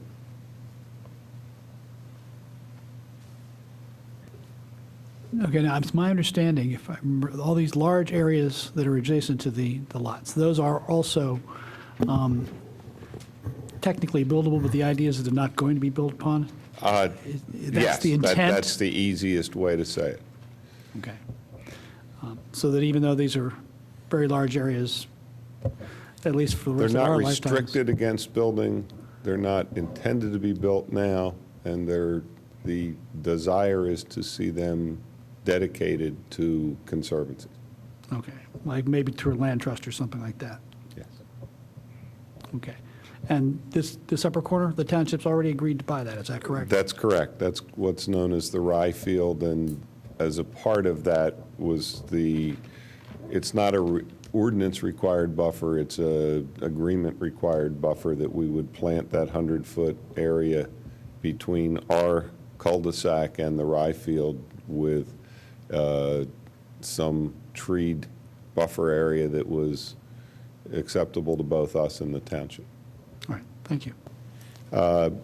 There are parts of the property that are a little different and would be treated a little bit more conventionally. For example, in the upper right-hand corner, there's what we call our village, and that's going to have sidewalks, and that's going to have a normal street running through it. We would intend to plant that in somewhat the normal fashion. But when you look at the other groupings of houses, there are vistas in both directions out of most of those building lots. And so trees would probably be more appropriate between units instead of lined up in front of units and so forth. So what we would really like to do is propose a method of landscaping here that allows the development to occur and the landscaping to occur in reaction to the development so that it occurs in the appropriate places. So, I'm sorry. You'd be more apt to use your compensatory plantings in that area of the, in the upper right then, and in stiffening up your border? Yes, we have looked at, in general, the plantings that we would expect to put in there, and, you know, we're disturbing Less than 2 acres of woodlands out of 57 here. So our compensatory plantings are probably not going to be very great. What we would anticipate, though, is putting some street trees towards some of those areas and so forth, instead of,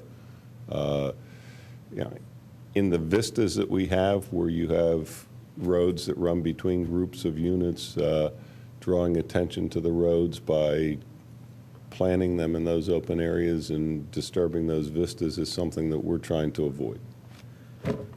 Question now, in the buffer area. Yep. Next to, you said that you agreed with the township to coordinate with us with the township about what's going to be planted there. That's right. Are you referring to our commission, or?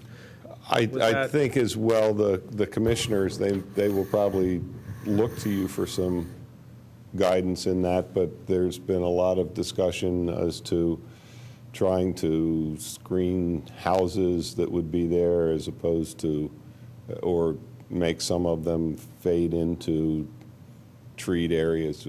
Nobody's looking to create the Great Wall of China of evergreens through there so that there's no naturalness to it. This is an area that has basically a lot of deciduous trees in its woods, so trying to create the appearance of that is what we would more be talking about. There would be some evergreens in there at various points in screening. Right, but what I was unclear in as to the preliminary discussions you had about coordinating with the township regarding what goes in that buffer, who were you perceived as coordinating with?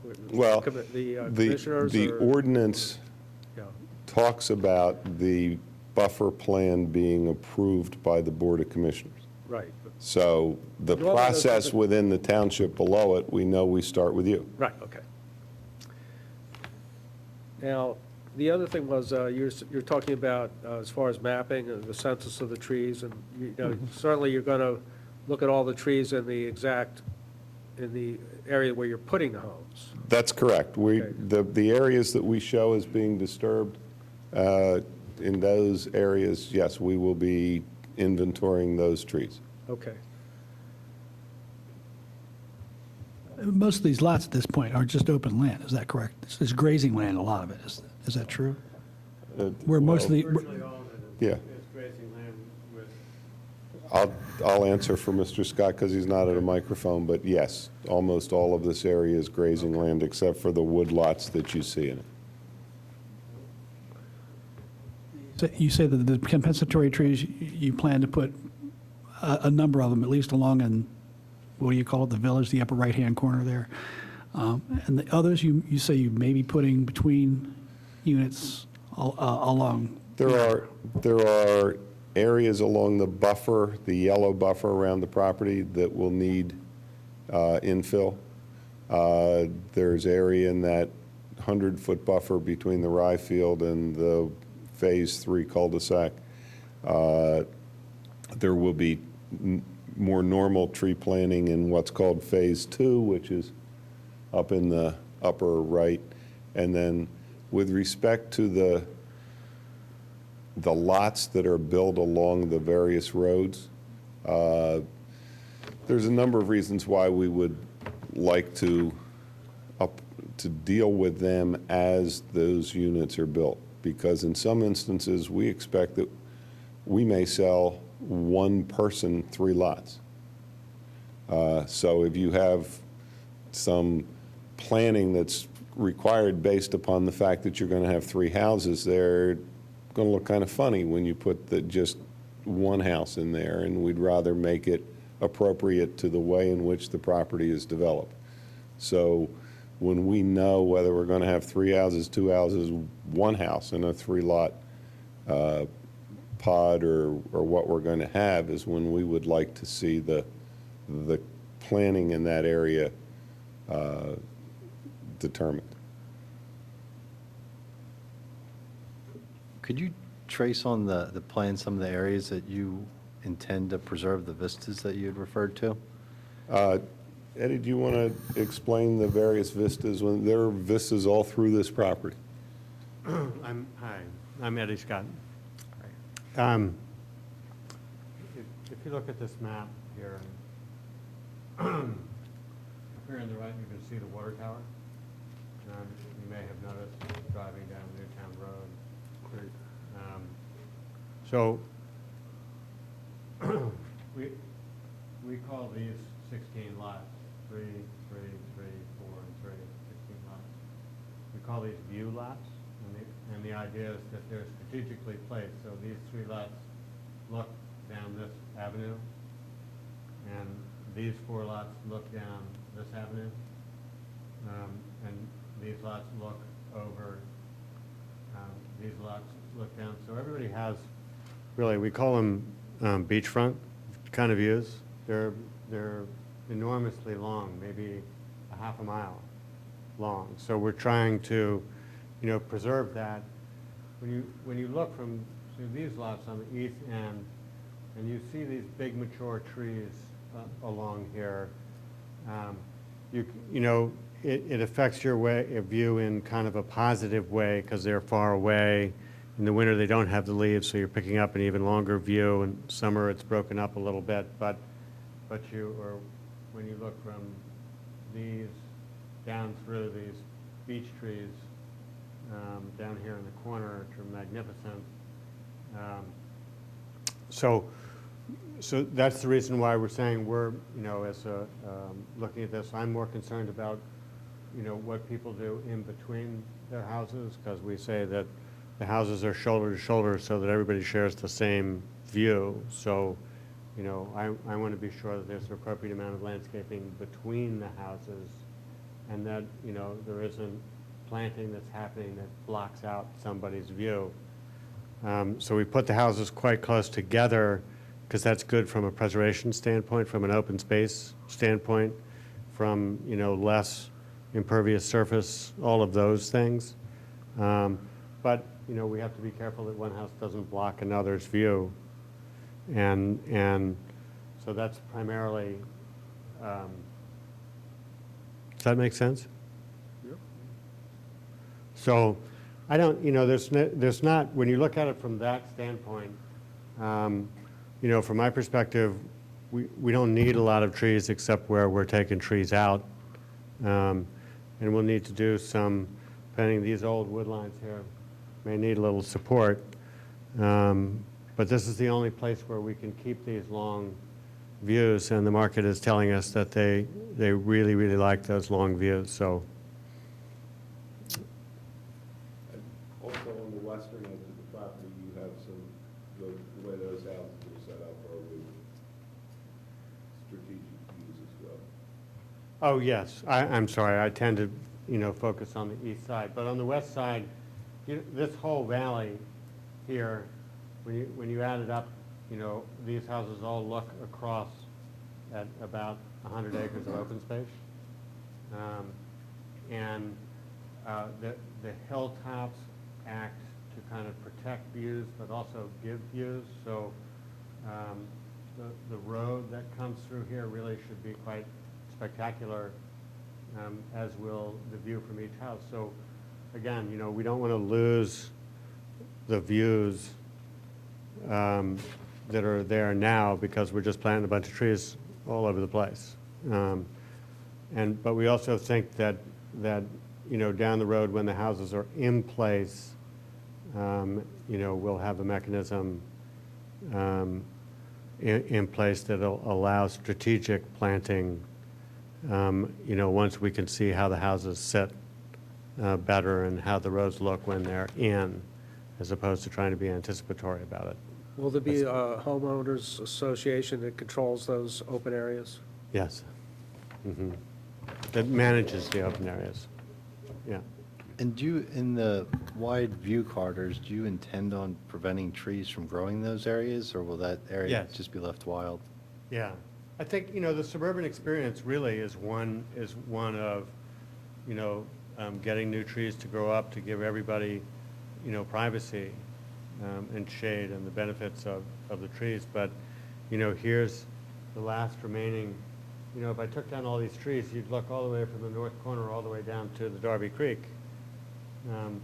it's an unbelievably long view. So having some, trees to mark boundaries is good. It's kind of like why the trees are where they are.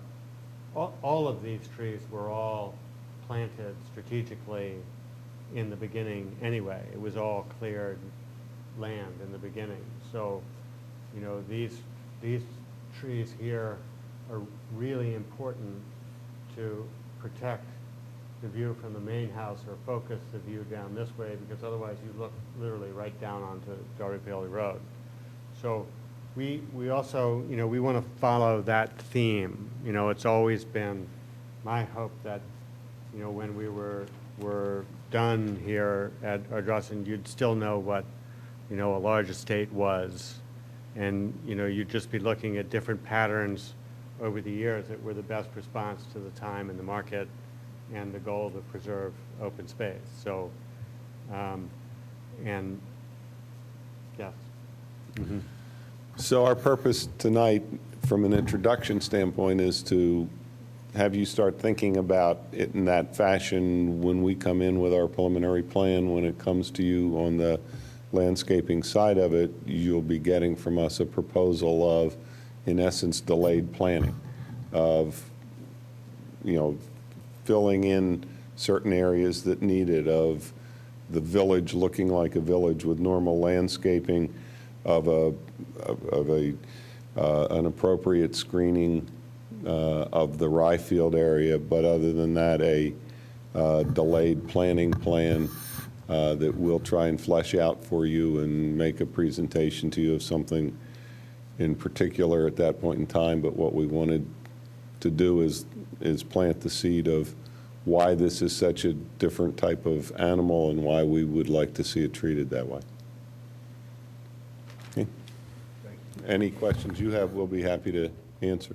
Well, this one, is it called Missland Run? Is that a stream or is it? Wigwam Run is a stream. A series of springs. Yeah. Comes up from underground there? It comes, yes, from there and up along the road. There are two different. So there's no trees in there? This point? It's all tree here. It's all trees? Yeah. The green on this map is all trees. But the upper area in here was as a part of the topography of the whole estate earlier changed and flattened up in that area, so that the tree, you're right, there are trees up in that initial spring area. But those shouldn't be impacted by the construction? No, we're not in that area. We're not going to be around there. You have a very comparatively small area that's going to be affected by the trees. And under the ordinance, you're supposed to put in a certain number of compensatory trees. You don't see any problem with finding places to put them within the places as you're talking around, like the outside and stuff like that. We will have a lot of trees that we're planting in the buffer and around the outside buffer and in the village area. I think our biggest issue is going to be, we just don't see planting hundreds of street trees. So it's not the compensatory trees, we were asking for a waiver of some of the street tree numbers. Thank you. If I could mention, when Randall Arndt, the famed land planner, was here a few years ago, and we were walking the site and looking at the plans, and he was saying to some people, make sure that you get people to come out and look at the site, because it just, in order to see how these lots lay against the land over such a long distance, you really need to see it to get a full appreciation. So, I'd be happy to, give anybody a tour anytime, so I'd be happy to do that. Just say one little thing is, I know that your opinion is, and I'm sure you're right, that it's not going to be a lot of area of impact, but I don't see how you could build all these houses without quite a bit of impact. I mean, you're going to have 3 or 5 or 6 points of entry, right, for the construction. To avoid going over that run, you're going to have to, so I just think that I'm sorry, which one? We're- Well, what I'm Our saying is. basic construction entrances are going to be our road entrances. Okay. And And we have, existing roads, all be able to come in through existing roads. well, there are 2 existing roads and 2 new roads on Newtown Road. Okay. There are no new roads on Darby Paleway. So if your point was that, you know, what's the construction disturbance? Yeah. Yeah, no, we're going to bring, you know, like the construction equipment is all going to come in here. We don't want to see these fields that have been fields for an awfully long time. We don't want the turf ripped up. Right. And that applies all the way through the site. I think we planned it out so that, you know, we don't, all the everything's construction near a road. equipment can come in on the roads. Yeah. That's, you know, you drive by, you know, some places on Route 252 or wherever, and you look at the massive change in Right. land to accommodate, and, you know, we're trying to do the farthest extreme from that possible. Yeah, very little grading for the improvement. That sounds good. Thank you. Thank you.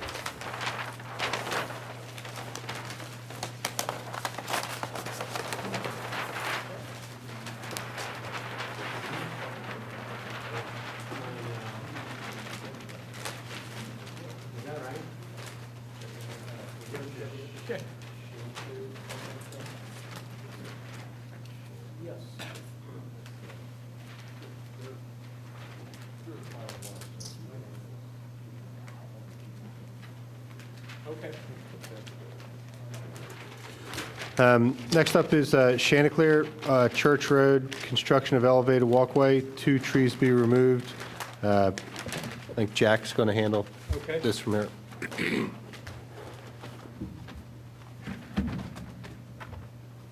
Hi, I'm Ed Hinken. I'm the facilities manager at Chanticleer. Okay. And for anyone who's unaware, Chanticleer was a private estate of Adolph Rosengarten Jr.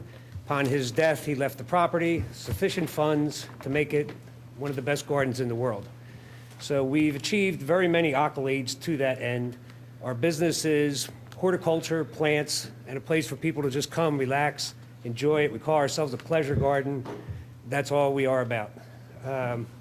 We have one issue on the property where it's not accessible to everyone. So we have a hill in the back behind Chanticleer proper that's just difficult for a lot of our clientele. And it's not ADA compliant, so anybody in wheelchairs, it's completely off limits. It's been something that's been really bothering our executive director, Bill Thomas, for quite some time. We've been talking about it, and we've really tried to figure out a way how we can make this whole garden accessible to everyone, no matter what their needs are, so they can enjoy the entire part of it. That's what drove it initially, just to be able to get everybody around the garden safely and easily. And then from that, talking to the talented horticultural staff, they've looked at this, and now it looks like it's going to become this dynamic horticultural planning. But the first thing was to get everyone around, so it's sort of twofold. So to that end, we hired Jonathan Alderson, Dave Farella, and they'll take our plan from there. We have put together a grading permit plan that was submitted to the township for the improvements. What is being proposed is a sort of an elevated walkway, if you will, that comes down, meanders through some of the trees, and it is set up so that the grade of the ramp of the walkway is compliant with all the ADA requirements. So my sheet here, first page is the overall Chanticleer property, and just to orient you in the area of work, we have this plan here. Currently, as you can see, we have shown here in the red hatched area is the existing pathway that comes down. It comes down this embankment along the edges of the trees and ties into an area down further. You can see the area that is hatched in what I would call purplish area are slopes greater than 20%. So you can see that this existing walkway just is on the edge of those 20% slopes. So you can see that the existing slope on that walkway is far steeper than the 5% required for accessibility. The proposal here is to remove that existing asphalt, some of the other areas, and then install an elevated walkway with some vista overlook areas that comes down, meanders along the slopes, through some of the trees, and then comes back again and circles down to the existing walkway to tie in. We have here our grading plans, and we can get into our tree protection and our erosion control plans, but I think Jonathan may give you a better overview of the walkway itself.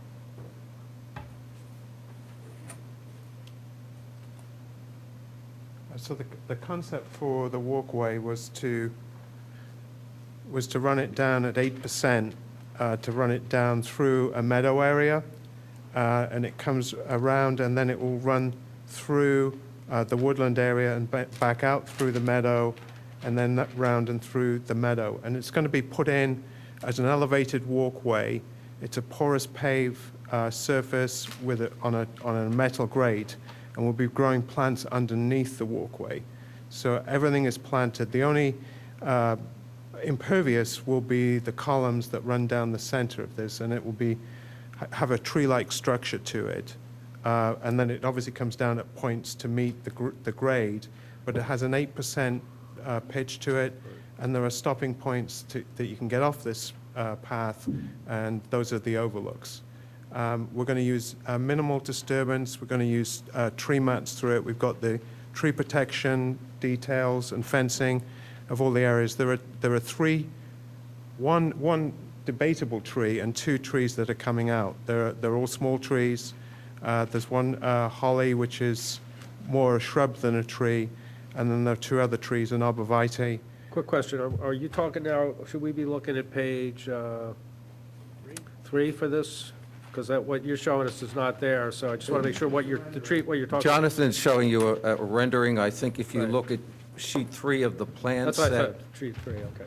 you can see, and I think we've got, Jonathan, if you want to point out the trees, Jonathan has his plan, which is what I used as a base for mine.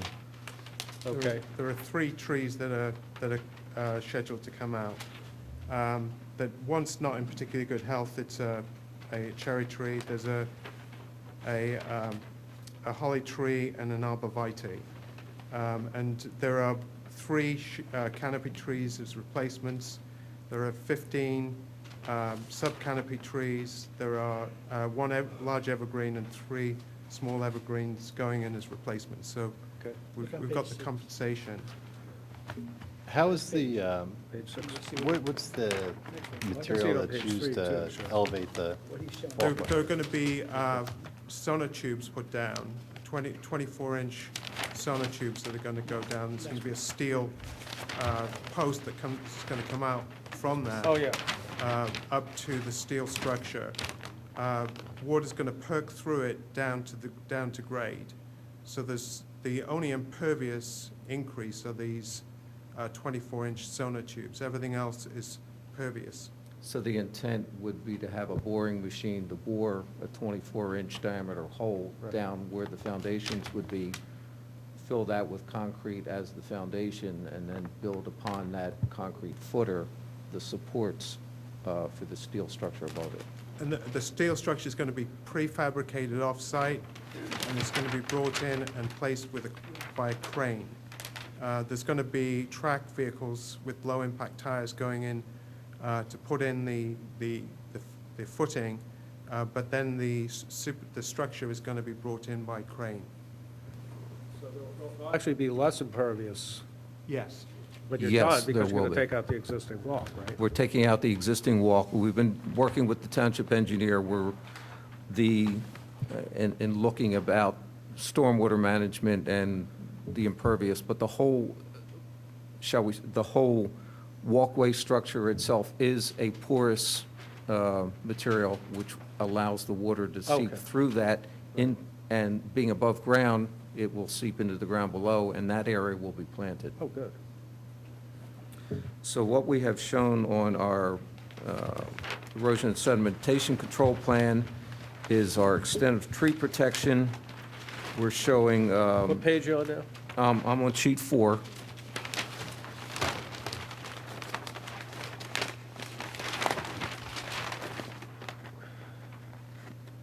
There are, again, areas to be removed, but we're showing protective matting to be installed, which is shown in the hatched red area for spreading of the loads in the vehicles to get in there. So these are 4x8 rubber mats, so that when they're digging the holes for the foundations, they can be repositioned and the vehicles can still move throughout the tree canopy without putting excess weight on the roots. So we're protecting that area with the roof mats, and then in the areas along the existing walkways that are coming out, and some of the work we're providing the tree protection around those trees to make sure that we have no wayward vehicles in there. The tree protection is the solid circles around, or that? The tree protection, Oh, I see. it's shown as a heavy X, Right. X line. And that was located based on the existing pathway. You know, we couldn't get the tree protection to run over that. So anywhere we could get tree protection in. And keep in mind that we're taking out that asphalt material, so there's going to be some disturbance there while that material is coming out, so that, you know, you can't put tree protection in the area where you're going to be working. So we've tried to hug that limit there, and granted, we're in the trip lines, but at least we're away from some of the heavier tree bulk itself, at just limiting those areas for the pavement removal. Does this plan, does this show the previous? The previous Walkway in there, walkway is shown there. It's a rather faint line, but as Jonathan shows there, you can see how he's following that pathway down through there. It almost follows the edge of Oh, our okay. tree protection. Yeah, I see it, yeah. Now, the reason that we have these only in certain areas and not the entire thing is that there are no trees out there on the upper left That side. is correct. This is lawn. It's going to be turned into a native warm season meadow.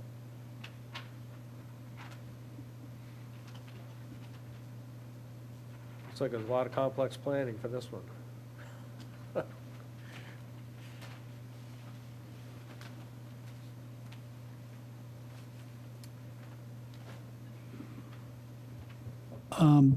You're taking out 3 trees, you have to put some do you have to put compensatory trees in, I or? think, Jonathan, we submitted a landscape plan, which was a supplemental sheet to this submission, which our engineering plans are sheets 1 through 6, and this landscape plan is a supplement to the end of that. That should have been in your package. On there, you can see the legend, the trees to remove, the existing trees, the proposed trees, and on the left side is the trees being removed, the replacement formula, and then on there is the list that is from the township ordinance with regard to those trees, and I think, Jonathan, you've already mentioned what Well, trees you're putting in. It's like treading on eggshells working at Chanticleer, because you've got tons of horticulturalists. Ed's the only guy I can really talk to and feel like I'm a little superior in plant knowledge.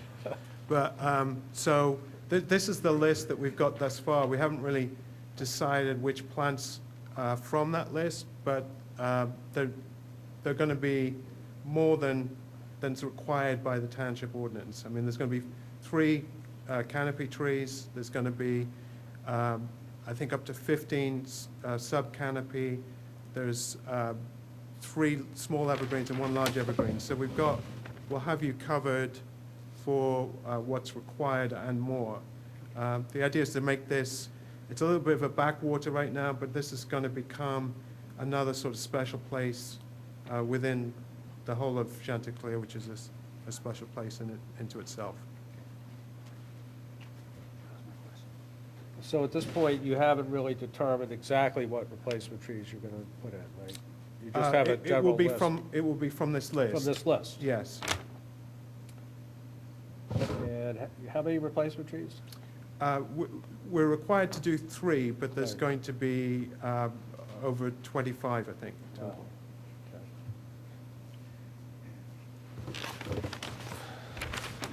So what do we need to do here?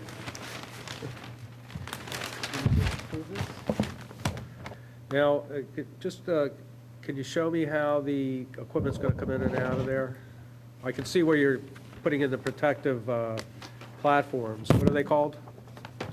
These are mats. Mats, right. There are 8 feet wide. They're going to be put 2 That's together. That's with- the red, Yes, the this red is hat. 15 feet wide. We're going to Right. put 2 together, overlapping. Uh-huh. So we've got you covered.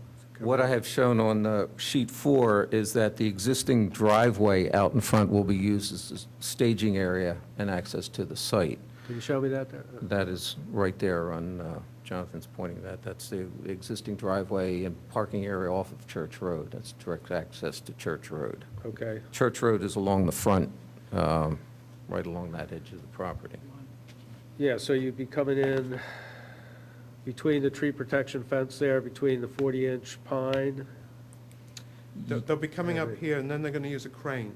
They're going to use a crane. They'll be using, again, smaller equipment, smaller tracked equipment to, the holes for the foundation will be augured, so there's no large backhoe that has to come in and disturb the area. So the intent is to auger that.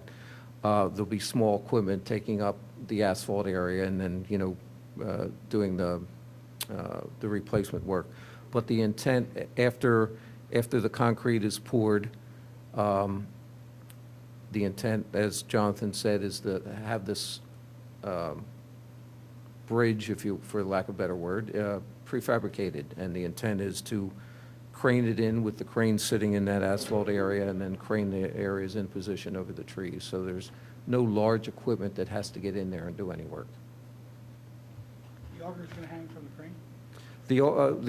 Most of the augers, you can get an auger, let's say, on a little Bobcat that will, you're going 3-4 feet into the ground, I think, depending on the final design, but most of those augers on a small piece of equipment like that can get in there and do that work. Any questions? You guys have a superb reputation, obviously, take care of plants. I could see a tremendous amount of planning going in here. We're seeking a Right. permit, is that right? Yeah. You're here for We've approval? applied for a grading permit, so we're seeking shade tree approval of our plans. Any objections? Okay. All right, all in favor? Thank you very much. Thank you. Thank you. Good luck with this project. Thank you. It's a great idea, more access. Thank you.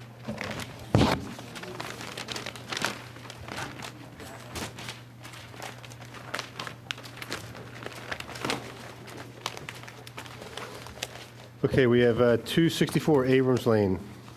Demo existing building, new construction, 2,000 cubic yards of dirt. 9 trees coming out, 15 to be planted.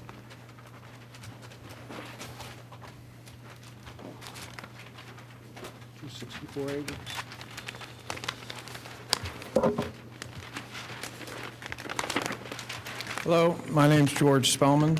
I'm here for George Submergin, the builder.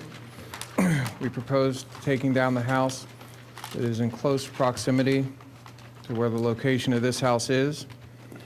The 9 trees that we're removing are highlighted. They've all recently been damaged pretty severely in the storm. We're still in agreement to replace the required 15 trees on the site.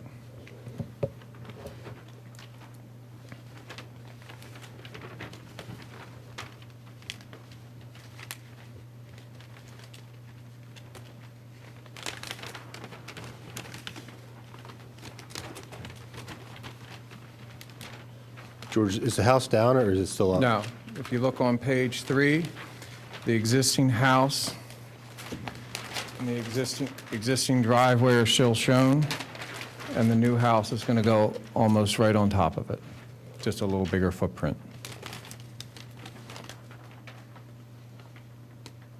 So page 3 is what is existing right now. The house is there, the driveway is there, the garage is there. Page 3. That's okay. It's easier to see on page 3. The trees coming down are marked on this, on the first page? On page 1, Oh, the bold, okay. the bold trees. Right here along the road, there's 3, and there's one back here. Are they, excuse me, are they labeled by species and size? They're Anyway? right down here, it says, they're not labeled by species on this plan, but on here they're labeled by size. I'm sorry. Yeah, sorry, we were talking. what So, did I get? these in the front are cherries, locust. This is a mulberry. This is another locust.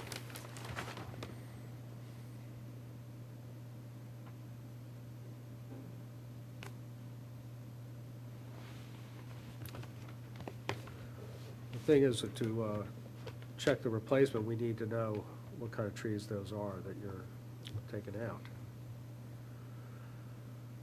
You have the trees that you are taking out indicated what they are. But I don't see. And you don't have sizes for those trees either, I don't think. Sizes for the trees we're taking out? Yeah. Yeah, he's got. Right here, tree removal, replacement tabulation, caliper size, 30-inch or greater. Oh, There's- okay, okay, but you don't have the, right.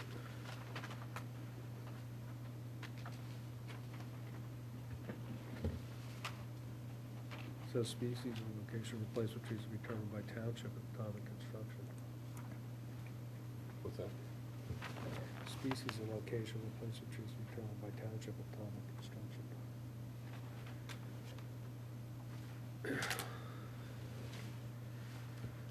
But, shouldn't we know what these are? The ones coming out? Yeah. George, does it have what they're all locust trees or locust cherries that are coming out? These are three locusts and a cherry right in here. Over here is a mulberry. This other one's another cherry. And these are locusts back here.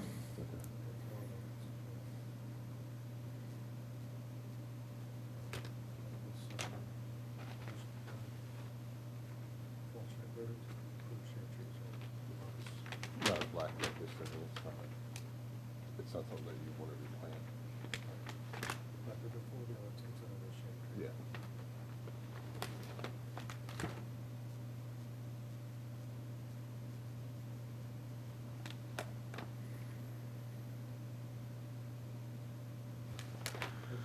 You show tree protection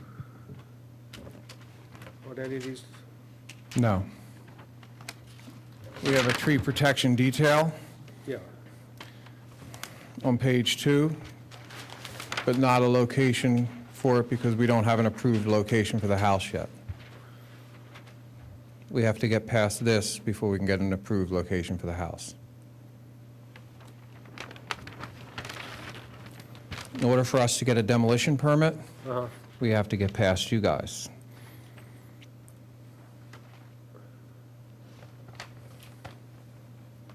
All right, we need some tree protection around on either side, George.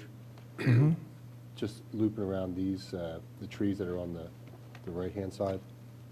And the ones that would be on the left side of the driveway entrance. 24-inch oak.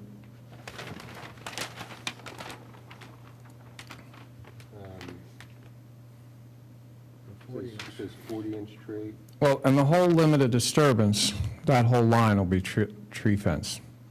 All the way around. Mm-hmm. And then we need it just on the front, on the house side of the limited disturbance on the right-hand side for all the trees that you're going to save on this side. Yeah. So these would have to be marked off with tree protection on this side. Yeah. And then tree protection on right around the outside boundary here.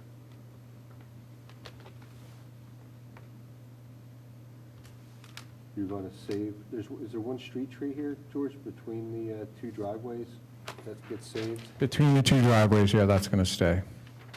Do you know what that is? A cherry. Is it a cherry? Yeah.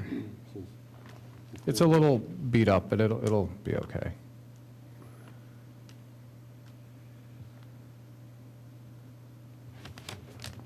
What's this one here? Oh, it's a 30-inch. 30-inch tree, 30-inch cherry.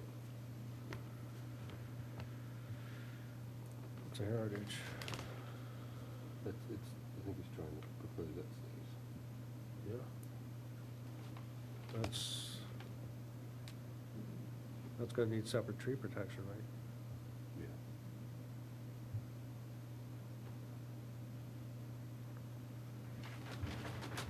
Now, you said that the level, this limited disturbance is where you're going to put the tree protection. What about the trees that are on, for example, on the right-hand side that are on the inside of the limit of disturbance? You're going to protect them as well? First, the tree fence that goes on the limited disturbance is to protect everything on the other side. Anything inside will have tree fence at the drip line. All right, so that just put your finger up there, right? Up to the right, right, yeah, that tree right there and that tree right there. Yeah. They'll have their own They'll individual have their own individual tree protection when the time protection comes. around there. All right. And the same with any of Anything inside the limited disturbance will have its own ring at the drip line of tree fence. Yeah. But we don't have the need to take very many out for this.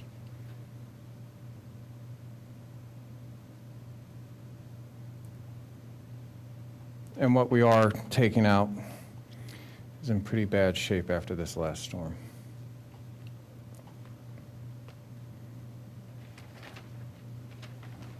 When you construct the house, is the existing driveway, or at least, the The existing driveway is shown on page 3. Goes right in about, right over here. and that's going to be your primary construction entrance, is that correct? No, we're going to use this as the construction entrance. All right. We're probably going to keep that driveway until the end, just for parking and just for the lack of mud and Then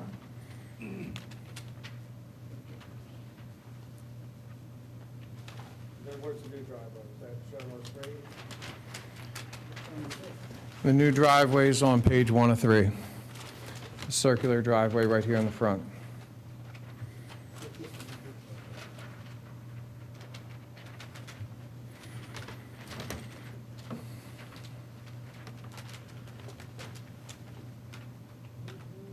George, on that right-hand side, you just have are these tentative grade lines that they're going to, where they're pushing like these 100, 101 grade cuts here? That's existing. The ones, these are, that are proposed, I mean, the hard lines, What's that? the new lines. This 100 and 101? Yeah.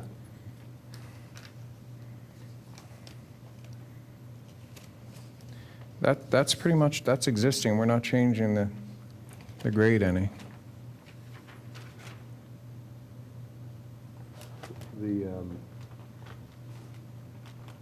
The dark lines are your proposed grade changes to cut this swale? It looks like they're cutting. Yeah, there is a swale there now, but that's just showing it, that's all. The swale is existing there now.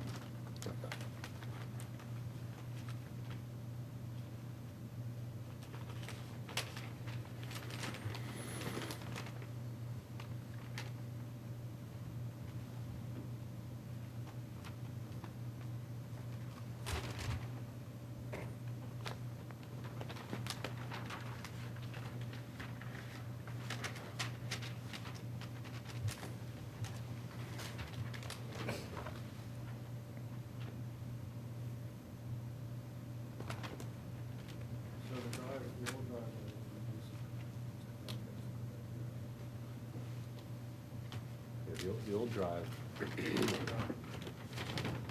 It's right here. Right past this building. The old drive's existing right past that tree. then that comes out, and then the new driveway's in.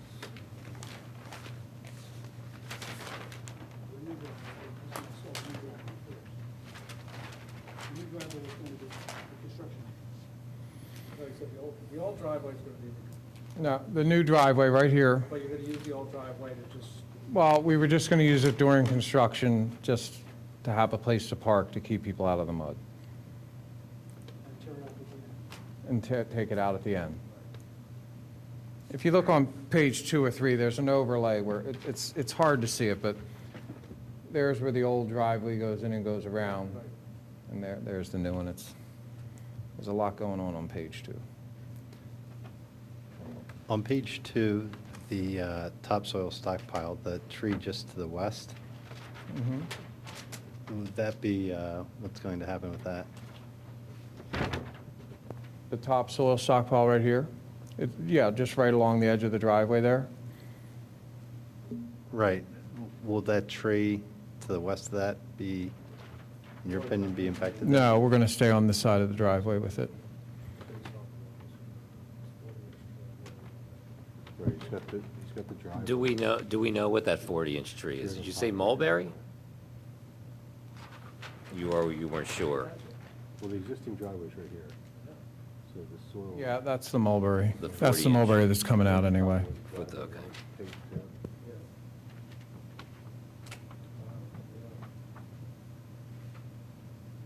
so, those roots are right under the driveway.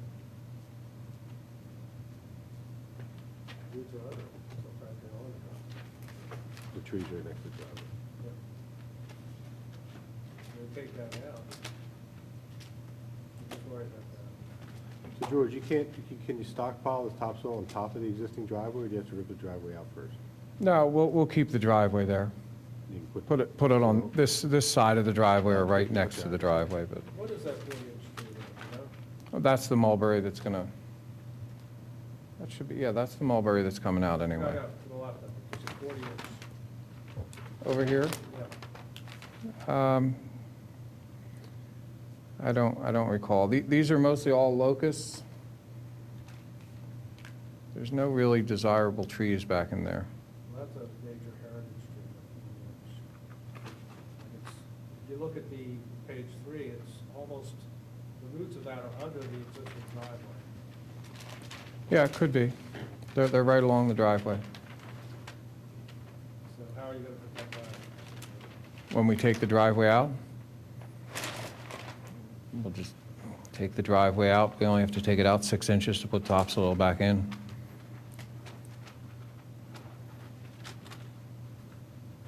So we have to determine what that 40-inch tree is. Right. I think there's some confusion before we do anything. We can do That's- that. It's pretty important.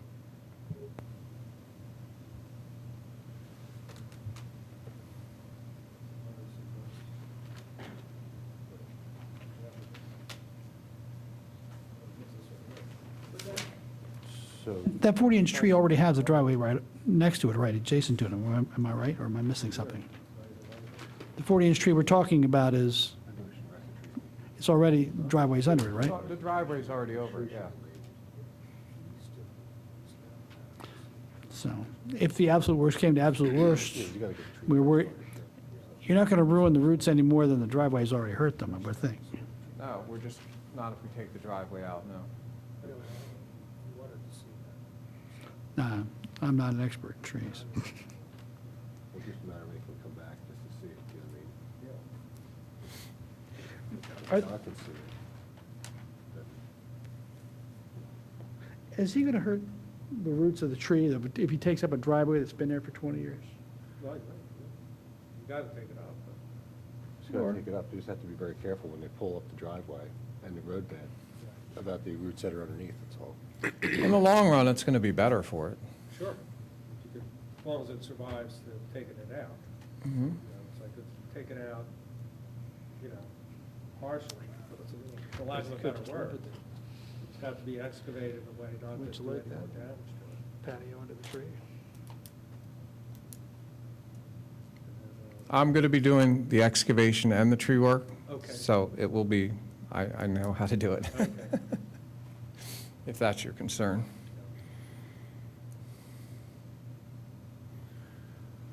All right, George, what we need to see is we need to see the tree protection around the trees to the left and right. The rest of the trees need to get labeled. Any of the trees that don't have the names on them need to get the names on them, so we know what's what. Mhm. Right. The tree that's in the front that you're trying to save, if it's in a decent enough shape, if you think it can make it through, that's fine. If it's not, it may have to come out. If it's a cherry tree or something that's along the street here, it's going to be impacted pretty well between your driveway cuts and the seepage bed that's kind of proposed. It's pretty close to the road right now, so. Any idea what size that tree is? I don't see anything there. This is 30-inch tree. This one here? Yeah. Oh. 30-inch cherry. Yeah, okay. So we need to know what kind of tree that one is. Yeah. And then the house as it's proposed, that's the configuration of it now, or? Yeah, this is the proposed size right now, and shape and spot and location, and But it has not yet been finalized. it hasn't been approved by the township. Okay. It's approved by the builder, but that doesn't necessarily mean too much. I understand. Okay. So we need to see those few corrections on the plan. So, is this a case where, John, you can check the plan to see these corrections, where the tree protection is? The rest of the trees need to get labeled and put on the plan. The tree protection has to be tightened up. You can submit the plans to engineering, John could check them, and then, right. Right, You all agree? in agreement with that, the motion for that? I'll make a motion. You have to do the tree protection. The trees need to be labeled, names of the trees. And it all has to go to the township arborist and the township engineer. We approve the replacement? Oh, right, then all your compensatory trees need to be put on the plan with the list of trees you're going to plant from the tree list from the township, Okay. and according to the number of trees that have to be replaced, John. You can check those, too. Did we determine that yet, the replacement? 15. 15? Okay. Okay, the motion is amended to do that. Okay, second? All in All in favor? favor? Thank you. St. David's Episcopal Church, 763 Valley Forge Road, construction, 2 additions.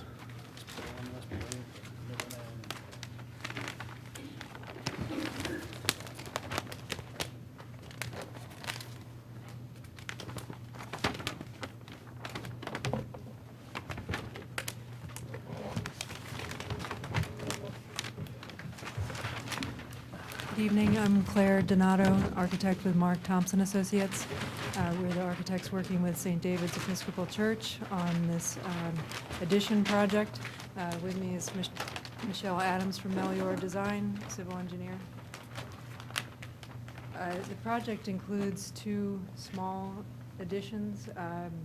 We are expanding the building, but staying largely within the existing footprint. This is a very active congregation, as you probably know, and the additions are really just to better service the existing programs, the existing staff and congregation. So on the plan, we're adding a corridor, about 800 square feet. We're raising the roof above the fellowship hall, but there's no additional expansion of the Are you on building. page 1, or? This is just a site plan to orient the project. Page?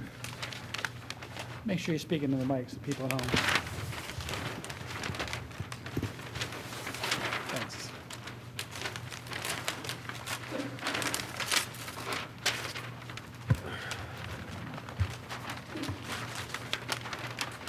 We have any tree impact here?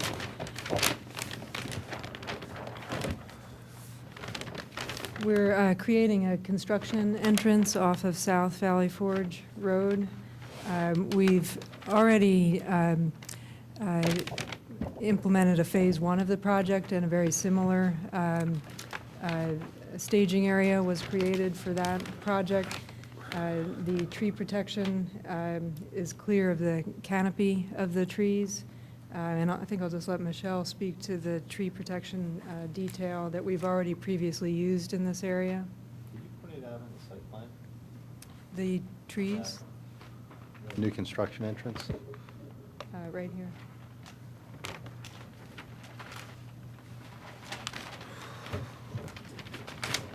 So the staging area would be fully enclosed in the,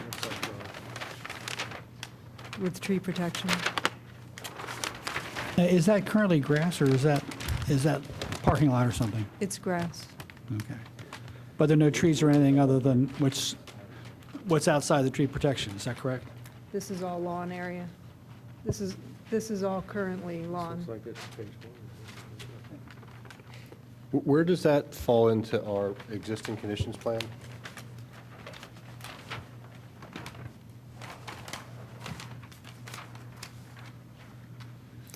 It's this area right here.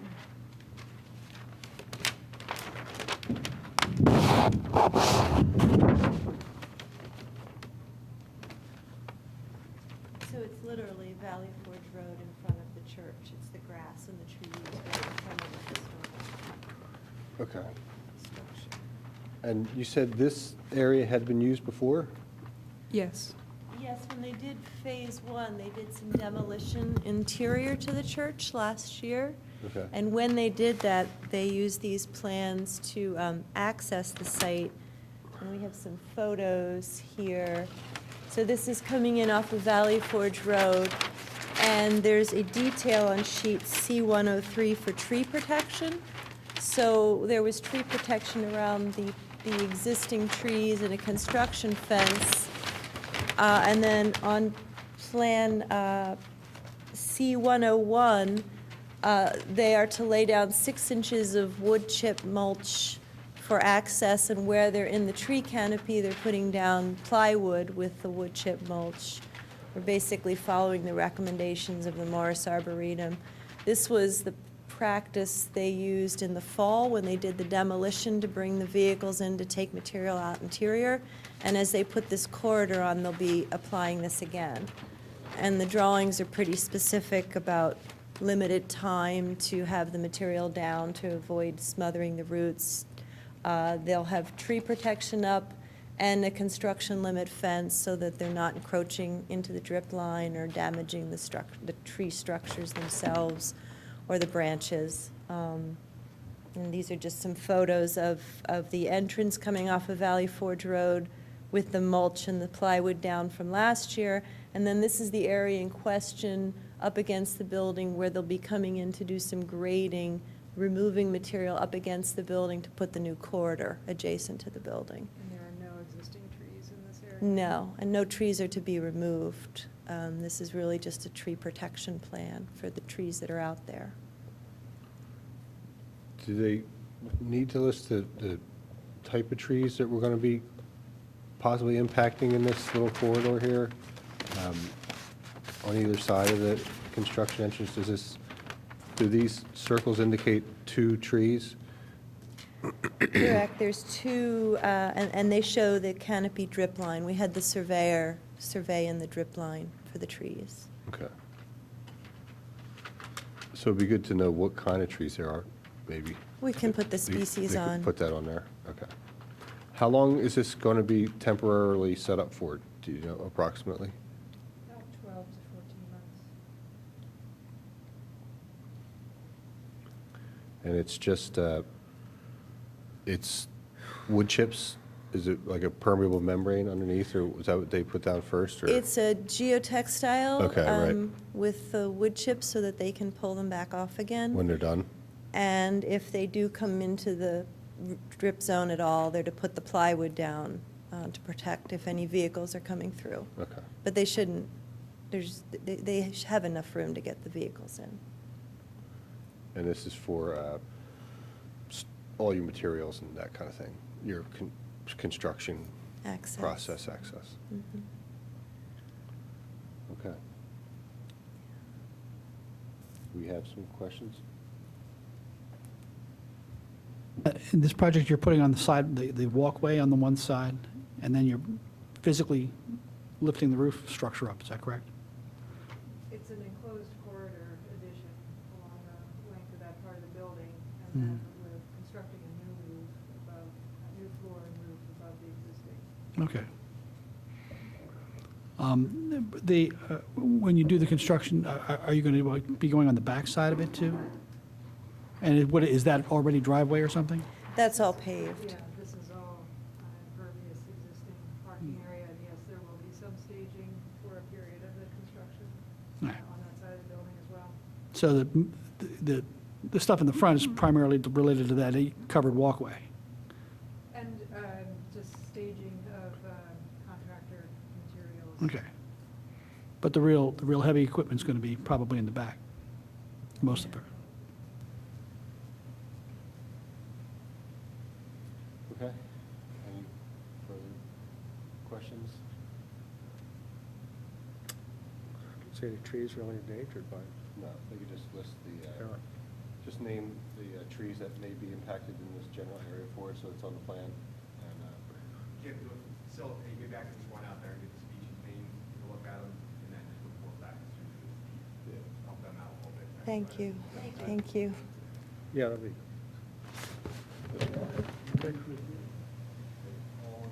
all in favor? Aye. Very good. Thank you.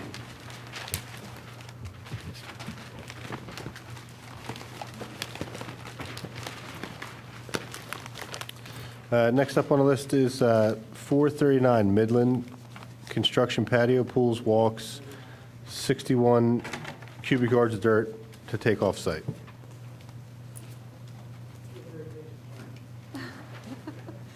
I'm normally in bed by now.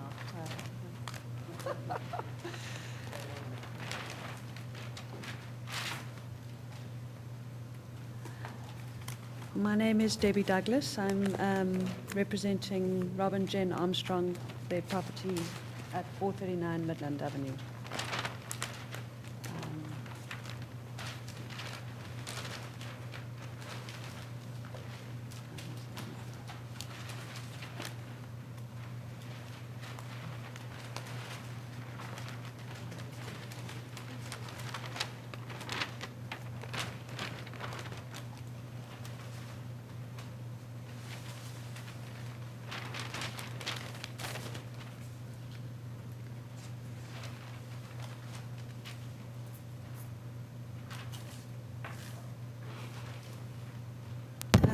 The first plan shows the existing property, and the trees that we're trying to protect are these, they're 3 red maples. One is a 16-inch, a 6-inch, and a 22-inch maple on the side. We look at what we're proposing to do. We're wanting to put in a swimming pool and patios around it. And the patio comes six feet sort of on the diagonal, and it's just a turned down slab at that point. I had an arborist there today,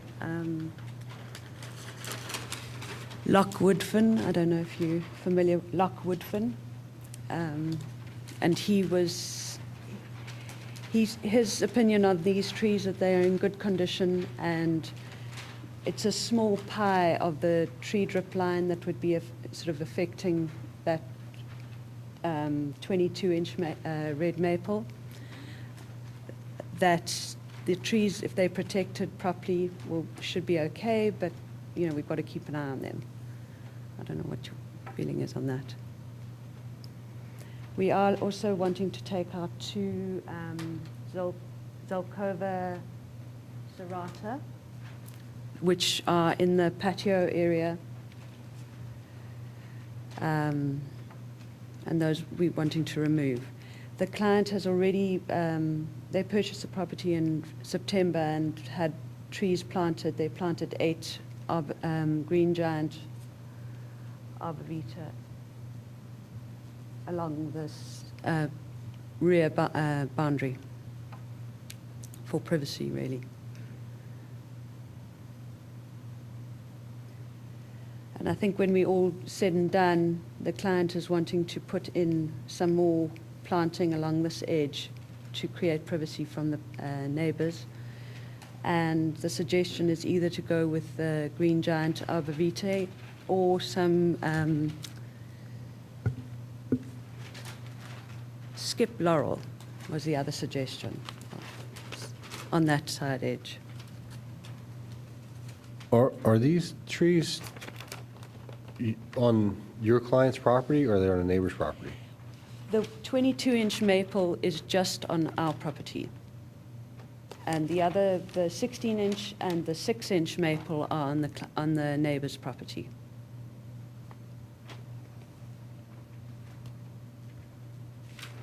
If you look at the survey, the existing survey, it shows it more clearly. Right. So how far off of the property line is that? That what we're looking at, gray, is a concrete pad, right? That's the concrete pad, yeah, Right. patio. About 17 feet, Jim. Oh. That concrete pad. Sorry, I'm just trying to work out where you're looking. Yeah, the concrete pad that's going to, the corner, exactly, right This there. corner, that is about 5 feet from the property line. 5 feet. Yeah.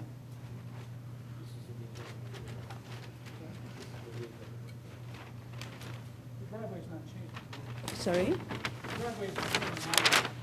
The driveway is the same. That's where our construction access will be, and that's staying the same.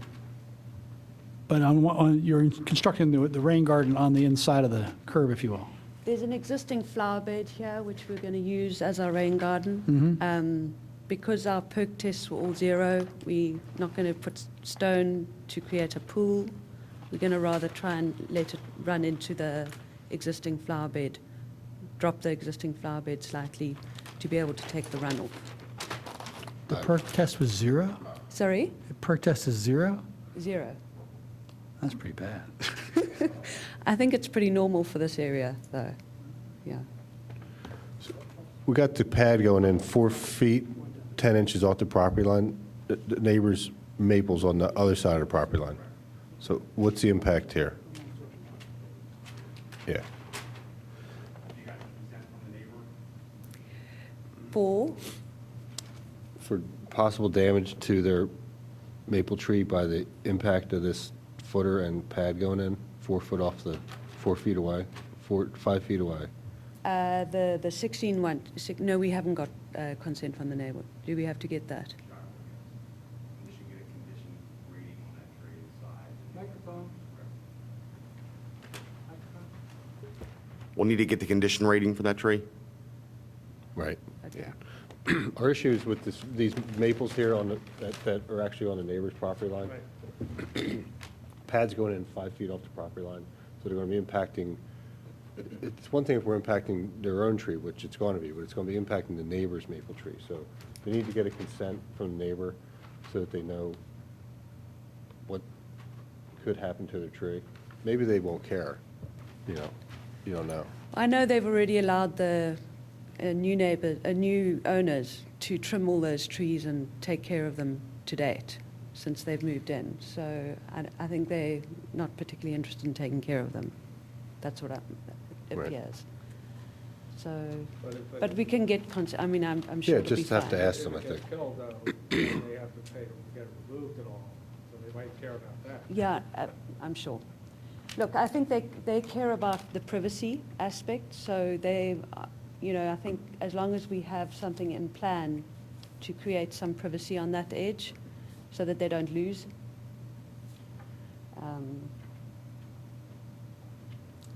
So if I just get that consent and put it in with the grading plan, is that what I have to do?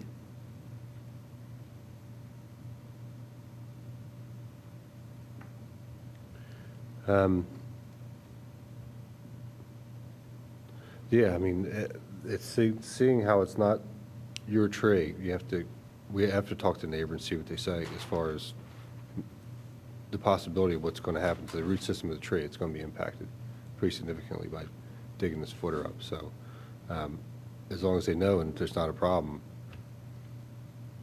I guess it is what it's going to be. Do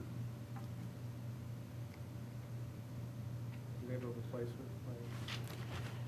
plan? Well, they've already planted 8 9-foot tall Thuja placata along the rear. There's only one tree coming down, an 8-inch. No, 2. We're taking out 2 trees, the Yeah, the same Zelkova thing. serrata. But they're 8-inch, so that's not. So there's no replacement. there's no replacement there. So basically, it would There's no just be. replacement for that. It would just be, That's under our replacement, under our okay. replacement. Okay. So you- they need to do it a condition value of that neighbor's tree, John. So you going to go over to look at it? Okay, great. And then, Okay, great, Okay. okay. all right. So, all in favor with those conditions? And the conditions are? The conditions are that the township arborists are going to stop to review the condition ratio of the neighbor's tree. All right. There's going to be a letter drafted stating that there's going to be some impact to the root system of the neighbor's tree. And if the neighbor agrees. And if the neighbor agrees to that, then they can go ahead with the project. Okay. All in favor? Aye. Thank you. Very good. Last is 604 Foxfields, demo existing pool. David, are you working on piecemeal tonight? I didn't even do this one.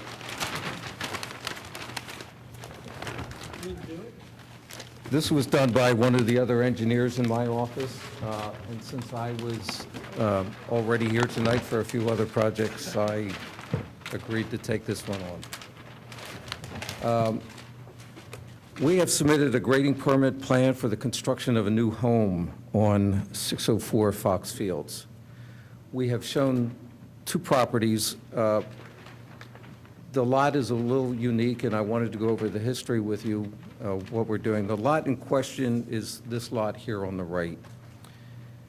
These lots were, at one time, there are separate lots, but had common ownership.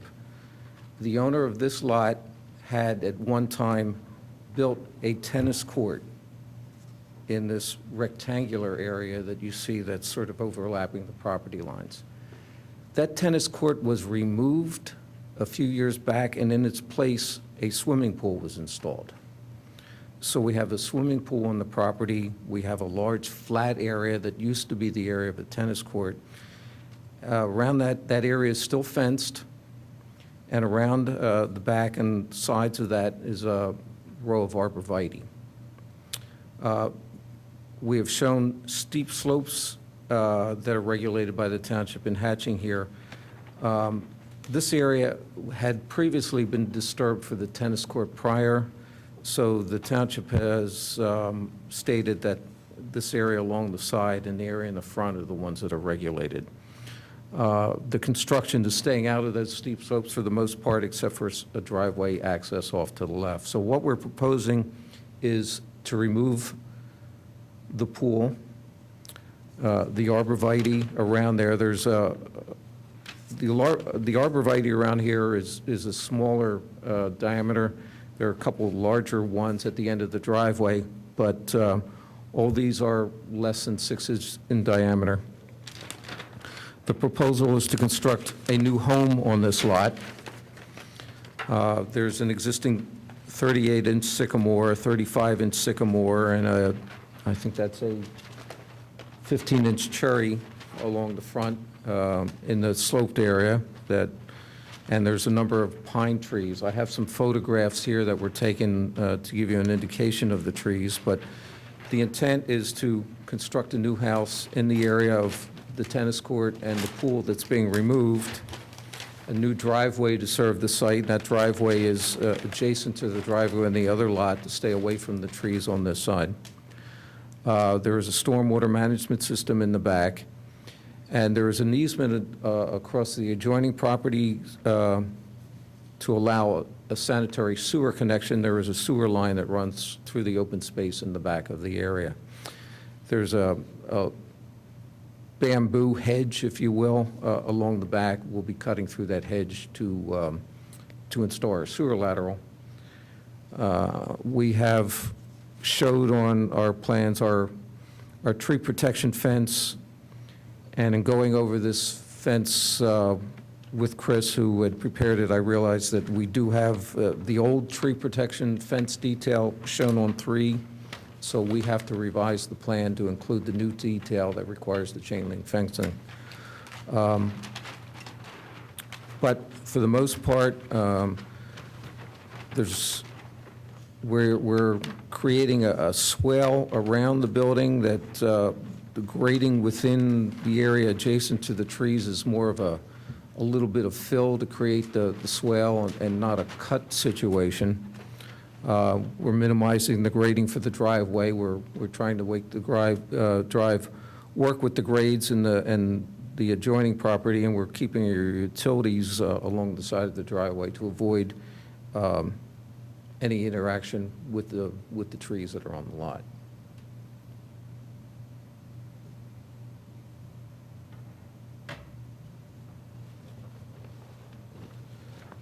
I have a photograph here, if that comes up well. You may see it on your screen. The large sycamore trees out front, if you look closely at this, you can see the second sycamore tree in the back and the cherry tree, but you can see the row of pines along the property line shown in that photograph.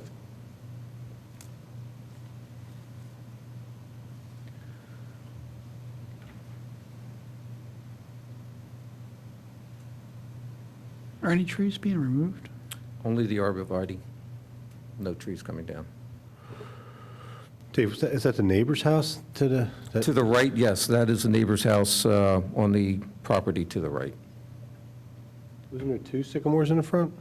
Yes, there is. The angle of the photograph. You're getting them both at the same time? We're getting one. One is just slightly offset. They're almost behind the other. There's another photograph here at a different angle where you can see the 2 sycamores, and I think because of the angle, I think the cherry tree is in there. But yes, there are 2 sycamores. Is that the row of arborvitaes that they all come down? Yes. They're pretty nice trees, the sycamores. Yes.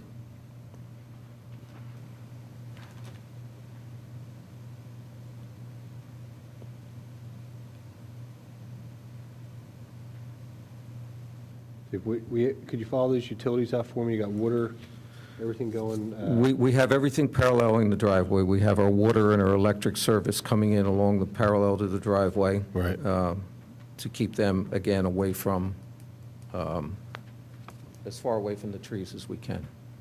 Water, electric, you got gas in that same trench there? Yeah, electric and gas in the same trench, water in the area. Our sanitary sewer comes out the back. Going out the back?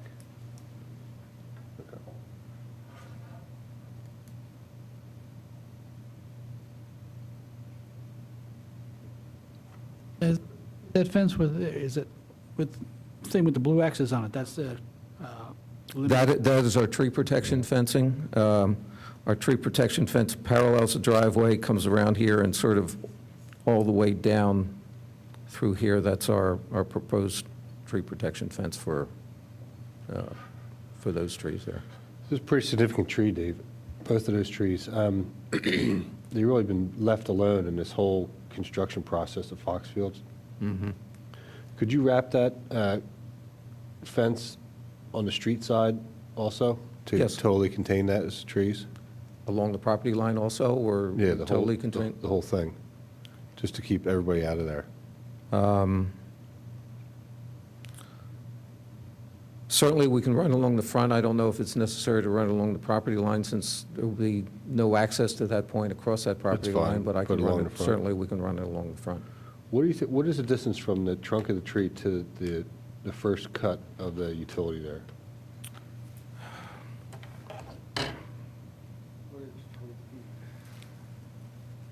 I have a scale. My eyeball guess is around 30 feet. 120? What inch, 20 feet, 25 feet? the most, I mean, that's for the trunk. Which is cut would be. I scale about 33 feet. We're not gaining much, Dave, but with the overdig on those utilities, could you flip those utilities to the other side of the drive and come across the drive up higher? I think the intent here was to avoid a driveway crossing with those utilities. I mean, they're crossing them at the apron. Yeah. We will flip them on the plan. And that way we can take that tree protection all the way to your driveway cut. We do have a little bit of grading here with the 428 contour and the 426 contour where we're tying into the edge of the slope, so that tree protection is sort of right at that limit of the grading. But I agree with you, if we put the utilities on the other side, at least we're avoiding the trenching at that point. They're just two significant trees in that neighborhood that have survived, you know? Sure. And that lot wasn't developed. The lot was developed with the swimming Well, pool with and the the tennis pool, court. I know, Yes, but not like, you're right, but, not how we're looking at it here, you know? yes, understood.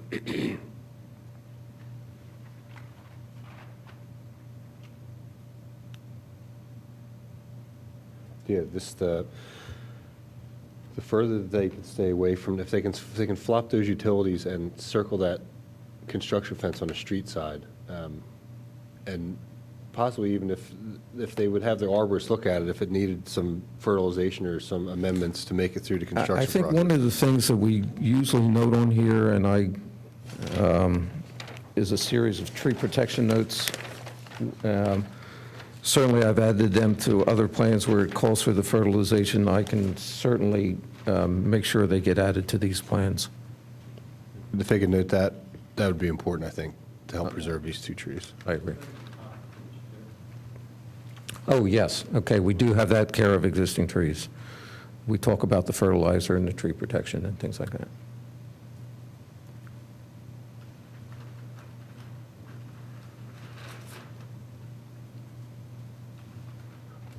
Dave, what would the sequence be? They put in a temporary roadway and rip out the pool and dig is that what they're going to do first? They have to put the road in first, right?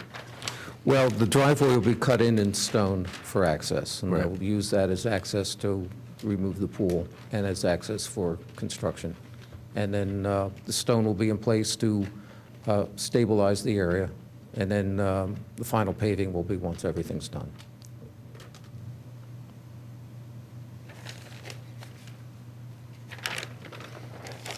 On our ENS plan, we're showing the stone construction entrance, so that is part of that. So our intent is to stay out of the area that's enclosed by the tree protection.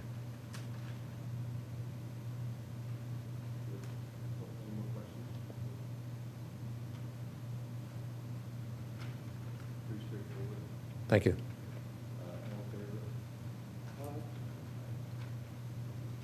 Very good. Thank you.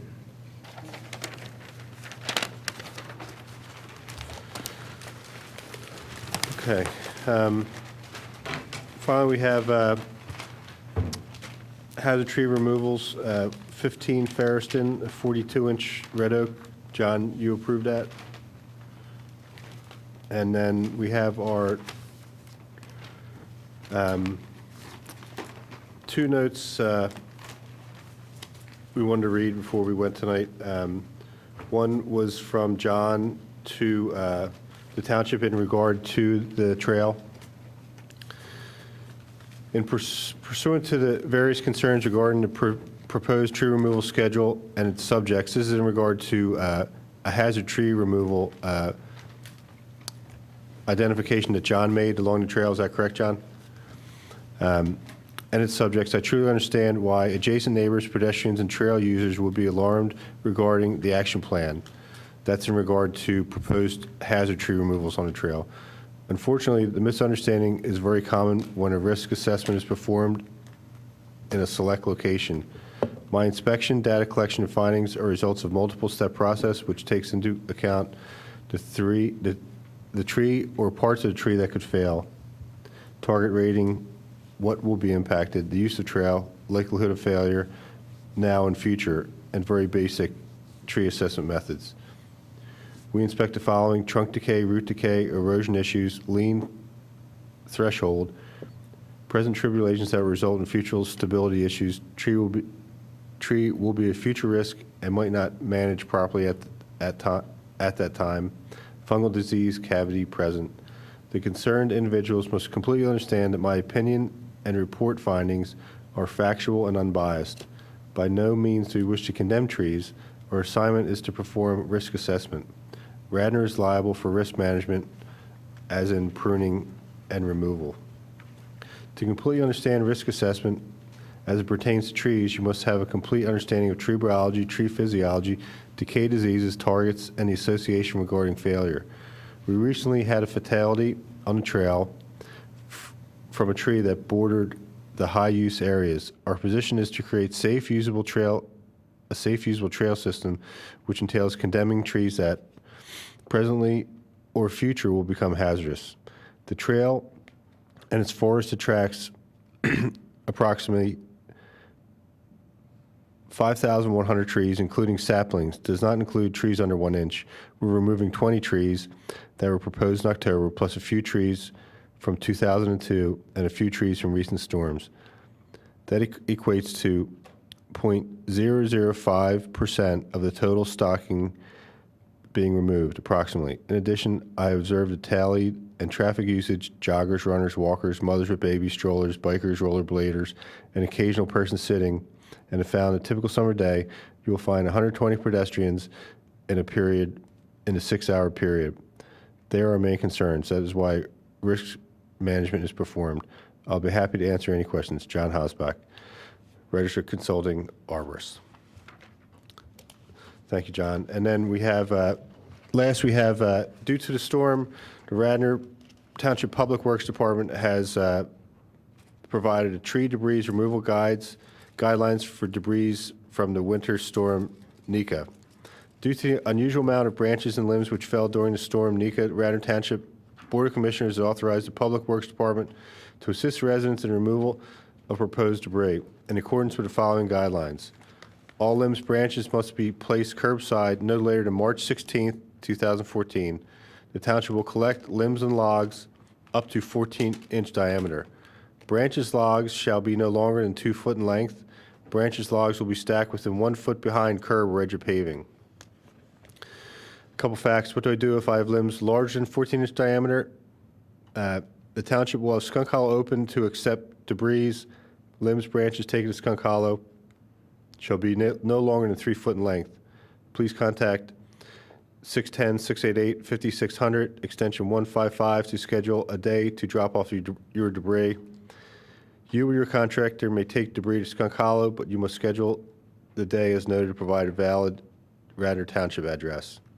If I have a small amount of debris, is the township still picking up brush on Wednesdays? The township regularly scheduled brush pickup on Wednesdays is still in effect. The standard guideline for Wednesday's brush pickup are as follows. Tree trimmings will be tied into bundles no more than 2 feet in diameter. Bundles shall be no greater than 3 foot in length.